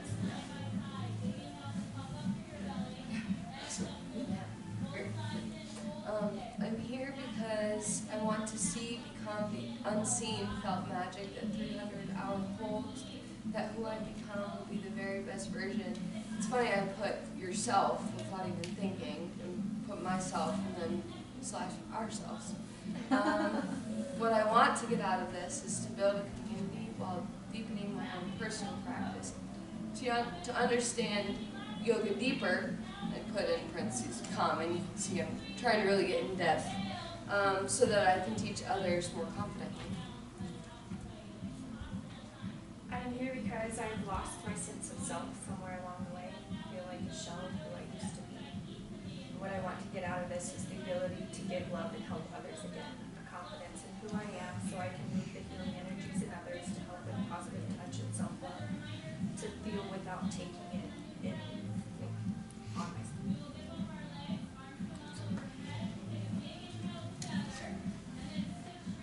I am here because I believe under the proper guidance and instruction, I will gain the knowledge to better serve my students and my big S self. That's good. Mine's churchy, so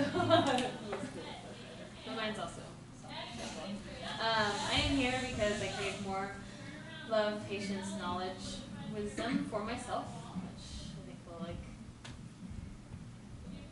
me, I can pass it on a lot easier. What I want to get out of it is a new view on who I am and what I need to be fulfilled, whole.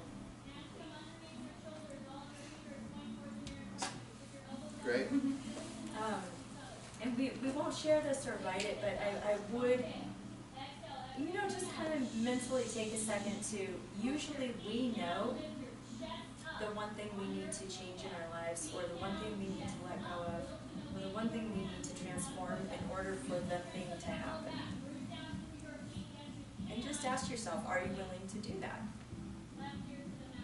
And if you don't know what the thing is, keep thinking about it. But almost all the time, we're like, oh yes, this thing, or it's this habit, or it's this pattern of thinking, or whatever it is, or it's a relationship that's toxic, or it's whatever it might be, we all tend to know the thing.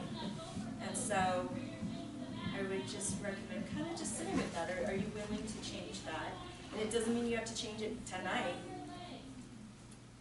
But do you want all of those things bad enough to change that thing? So, about that.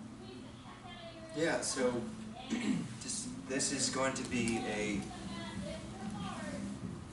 kind of like your contract with your soul over this next 10 months. So, this is the thing you are doing really all of this work for. The underlying thing, this is the contract, the thing to keep you accountable and responsible to yourself.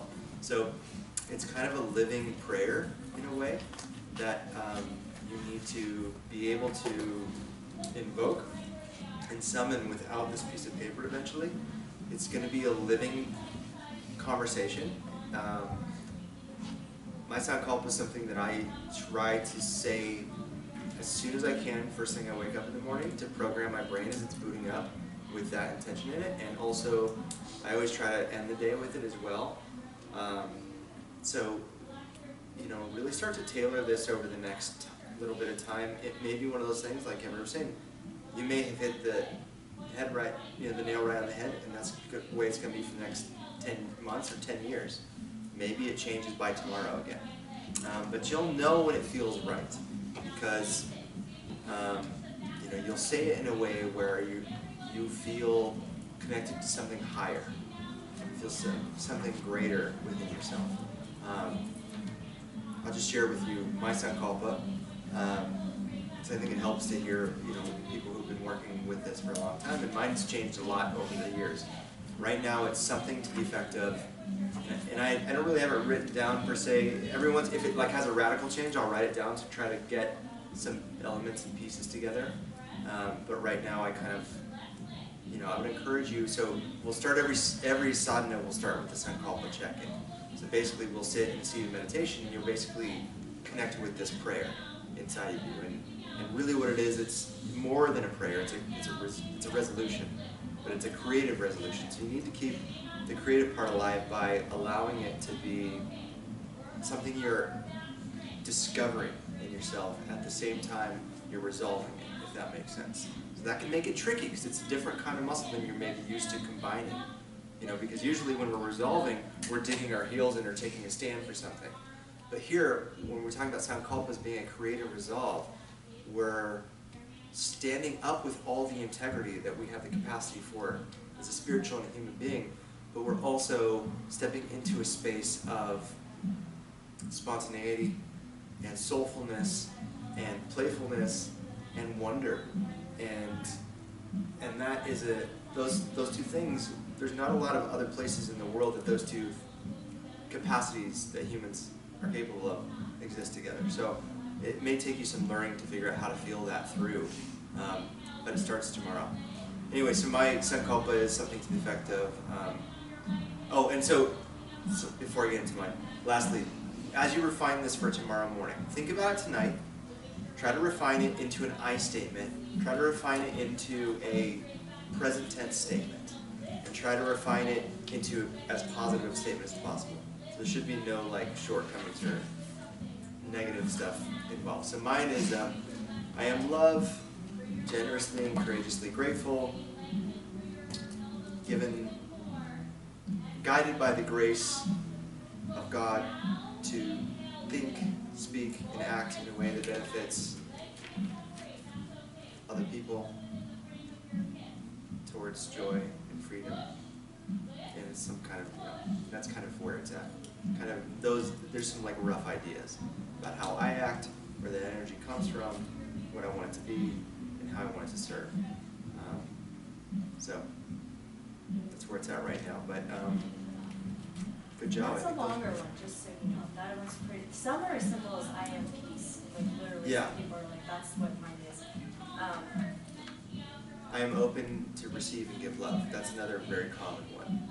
Very, very simple. Mine, I just to get the feeling, I need a little bit more, you know what I mean? Like some people can like get there and like, they'll just repeat I am peace to kind of marinate in it, and that's how they get the feeling. Me, I need the whole like, kind of, I need like the cue, the action, the reward kind of thing. And you can also, Rod Stryker was one of my favorite teachers ever. He has a thing where he talks about when you're building your sankalpa, that you can say it's something like, I will, like if you were to say like peace, and in relation to that you can say I will be at peace, I can be at peace, I must be at peace. Because sometimes we have to do that, like, and this has really resonated with me for mine lately, is that like, yes, I must. In order for me to achieve and be this that I'm wanting for the world, I must. I have to put that imperative, like, declarative statement with it, so you can play around with it a little bit, and having it in the present, but you can add that little extra. Like it must. I can, I will, I must, and I am even. Just add the I am so you're starting to affirm the belief system in yourself. If we already had something that we were already sort of using in that way, Yeah. can we keep that going if it's working? Totally. Yeah, but do have one that is additional for the training. Does that make sense? Yes. That's your reason that taps you into why. I didn't realize that what I just wrote could shorten into what I was already saying. Like I pretty much just gave a longer version of what I was already doing. And so now I'm kind of like, well, maybe I should just go back and say what I was saying originally. Yeah, that's great. Yeah, that's super. Yeah, the important thing is that you are bringing attention into the connection of the emotion. So and that's really where Sankalpa is a practice of devotion. You're devoting yourself to this resolve, this creative resolve. To whatever comes your way, you're going to be creative to resolve to end up being peace or love or whatever it is. So just know that it's, whatever it is, long or short or formulaic, it just needs to be about bringing in that empathetic attention so that stepping stone towards devotion can begin. And that's how we're going to begin every sadhana practice. That's how the spiritual practice begins, with cultivating. That's another thing. Sankalpa is really tied with is bhavana, which is cultivating that sense of resolve and feeling. So, but this is a great start. You guys are great. Fantastic. Any questions? Yeah. How does now that I'm sitting back here and I like can't connect the dots right now, but like how does this stand in relation to like our Enso and our light word? Is that where you start? Yeah. It's your building block basically? Definitely can be. I think so for sure. So we'll do the word to end it. Remember the word? What's the word? Who will say what the word is? The word is. What's the word? Do you remember what it is? It's the first word that pops into your mind. Uh-huh. Yeah. Pass it on. Pass it on. So we hold hands for this. I thought that was the trick. I was really clear, obviously. Oh, it's like, you know, you're gonna be sitting next to me, you're gonna be getting told from here. Oh my God.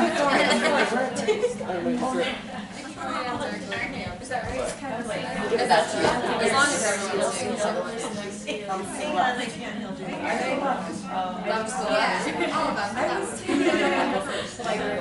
You walked out.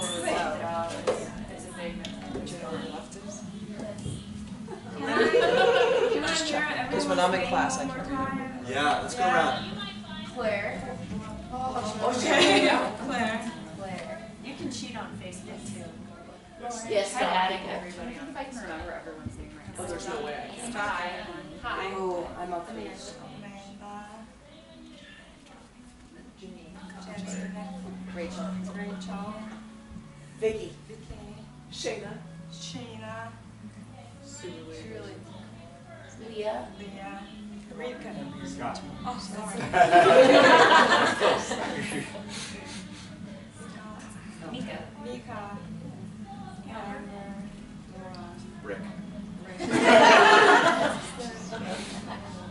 Jordan. That's fine, Rick. Are we just Very She's like, I do know one person's name here. I remember Rick. Oh yeah. But she can Humber. Okay. So for those of you who don't know, one person will start and will just say a word, whatever word you're feeling. It can be really profound. It can be tacos. I don't know. And then you just squeeze the person's hand to your left, and then they say a word, and it will go around. And we end our sessions this way. Worthy. Grace. Sangha. Sleepy. Gratitude. Cobbler.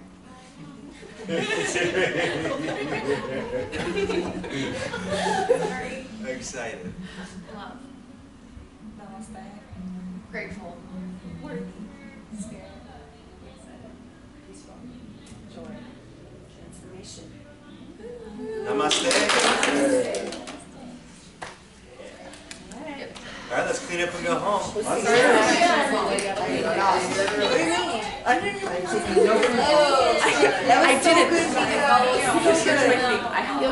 I'm like so picky on macaroni and cheese.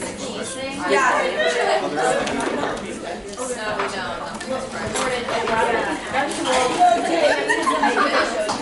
Bro, I'm not even. I don't know. I think I texted too much.